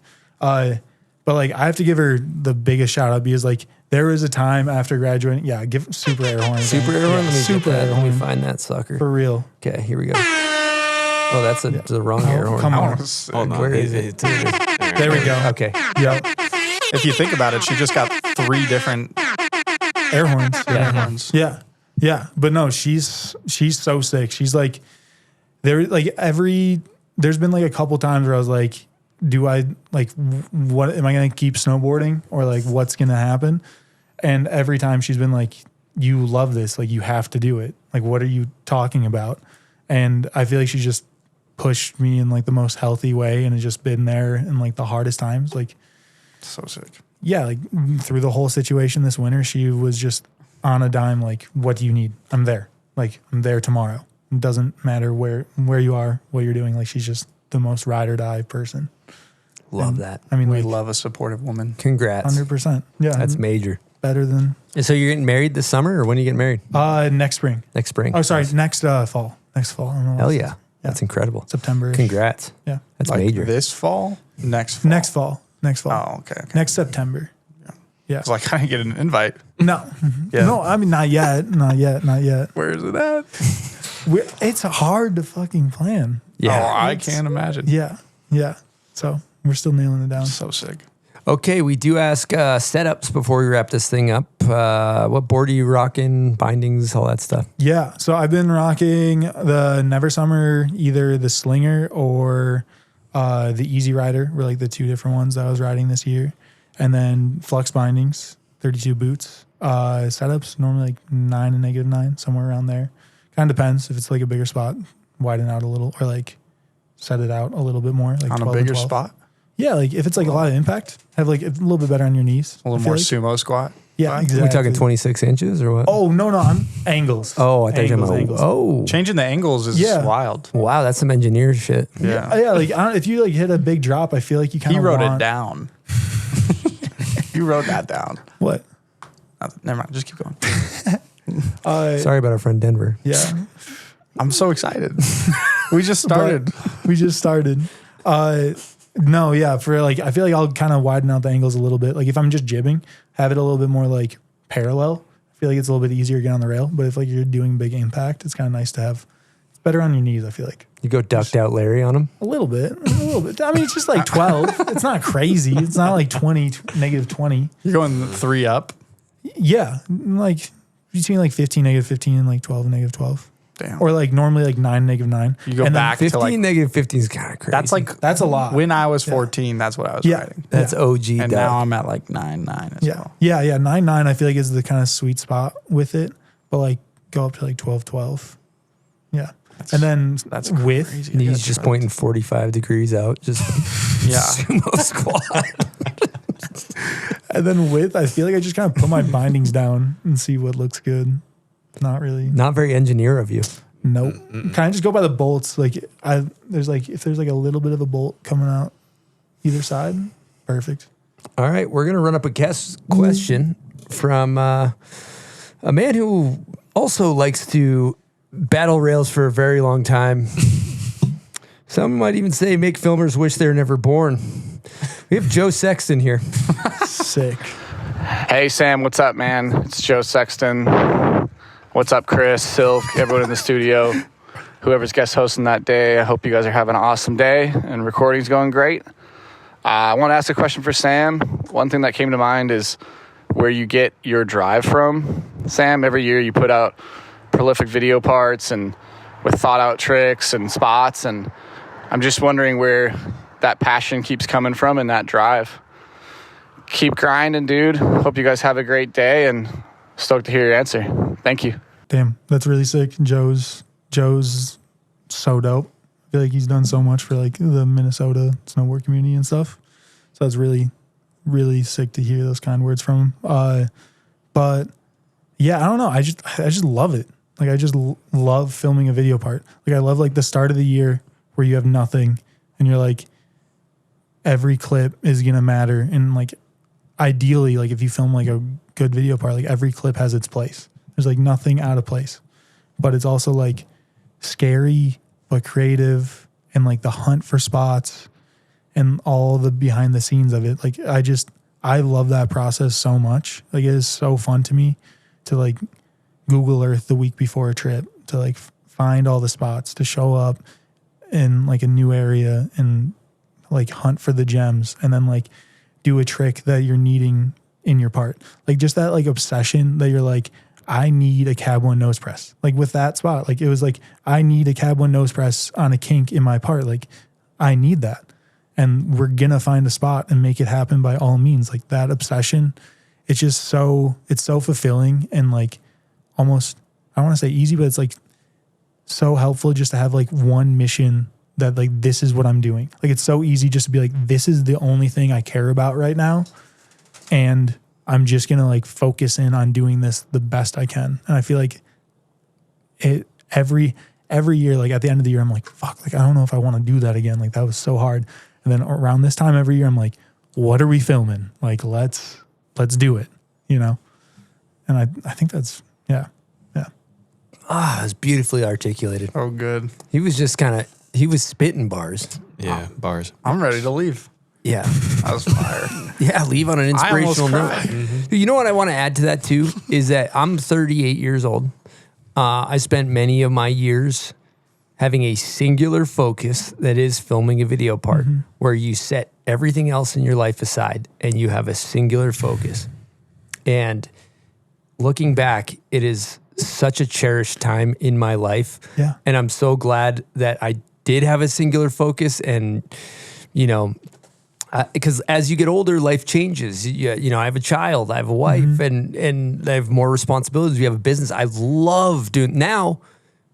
Front boarding the half cab nose press, not realistic for me, but hypothetically, clip. That's me doing a podcast. I just got a clip. Like this to me is my new clip. You know what I'm saying? And but those points in my life are cherished. So just like I like that you're able to recognize that you love that kind of pocket that you're in right now, dude. 100%. And like it, you know, like there's a lot of other shit that you have to deal with to like film these parts, and like a lot of struggle that's behind the scenes, or like whatever it is. Like, you know, it's just difficult to make happen. But like when you decide at the beginning of the year, like we're filming a project, then it's like everything shifts from like have to deal with all this stuff to like the only thing I care about is like checking off my list of things that I want to do.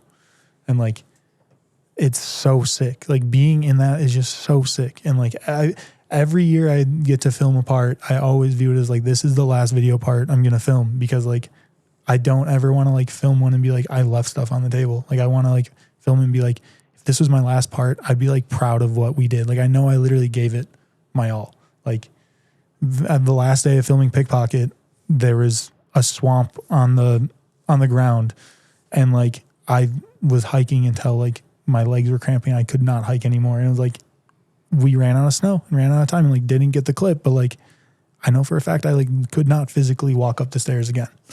Like there's just something so dope about like being able to put that much energy towards something that you love, you know? Bars. One other question. Barred up. Do you have a list of tricks or goals or spots going into a winter? Not really. Like there's like always the list of spots and stuff.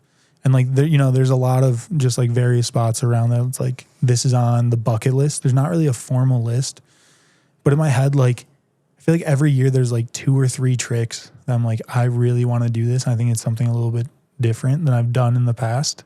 And like, I really want to make this thing happen. And then you kind of normally like the spot, like once you have that trick in mind or like have that idea in mind, like the spot kind of slowly appears. Like you're just like looking for it. It's going to end up like not coming to you, but like you're gonna end up finding it if like that's in your forefront. But I don't have a strict list. I feel like it's all kind of like mental in my head, you know. Okay, last question. Hard hitting. What's the key to a good cab 2? I feel like it's the late spin. Like it's the pop and you kind of like lift up your like switch nose or like your tail, hold it for a second, and then move your hips over, and like your body pretty much stays in the same position. You know, like you pretty much just have your shoulders open towards the bottom of the rail, and then your hips are doing the rest, you know. There it is. Yeah. I agree. Something like that. Yeah. Silk, did you take notes of that? Yeah, I wrote that down. I'll be throwing those out all winter long. Silk got Silk. What place did you get in the Bomb Hole USASA contest this year? Number 2. Yeah, you got second. Be first place after second, this. The second place finisher. Throw a couple cab 2s out there next time. Take that W. Yeah, take that W. All right, Sam. Last question is: do you want to throw out any thank yous? Yeah, I mean, I feel like thank you to everyone that's supported me. All the people have like believed in just like snowboarding and like cared about it. Huge thank you to Abby, my fiance. Huge thank you to Havy. Just everyone that's like supported me along the way. You know, it's kind of a trip to be here. I never thought I'd be on the Bomb Hole. So it's like just insane to be here. And I definitely could not have done it without the support of so many people, like my family, my brother, mom and dad, and grandparents, everyone, all the friends. Thank you to you guys, and thank you everyone. Thank you snowboarding. Hell yeah. Beautiful. We did it. It's been a good show. Thanks for coming on, Sam. Yeah. No, thank you, Chris, so much. Good banter, quality banter. Mm-hmm. Yeah. How do you think Denver did? I think he killed it. I think he did a good job. He had a couple good questions. Yeah. Thanks, guys. Thanks, guys. Yeah, I think it was pretty great. Did you have fun, Denver? I did, yeah. It was nice to be sitting over here and not, sweating. Not in the hot seat. Yeah. Getting interrogated. Silk, what was your favorite part of the show? I don't know. Strong Maybe the spot mods talking about the chain situation. mods. I mean, that clip was banging. Yeah. Yeah, you were kind of barred up on that. All right, who's taking us out of the show? I think Sam. Maybe taking us out of the show. What do I even say to Just don't worry about it or something. Just okay. Yeah. Thank you listening to. Oh my God. That. No, keep it rolling. And that's We're not it editing right it. there. Yep. Oh no. Oh That's no. staying in. You could cut the music on right now. Yeah. Right now. Just Thank listening. thank listening to the show. Bomb Hole next when it happens. No, thank you for listening to the Bomb Hole. Over and out from the Bomb Hole. Woo! All right. I probably did cut you off with the outro music earlier. Yeah. I think I can do that.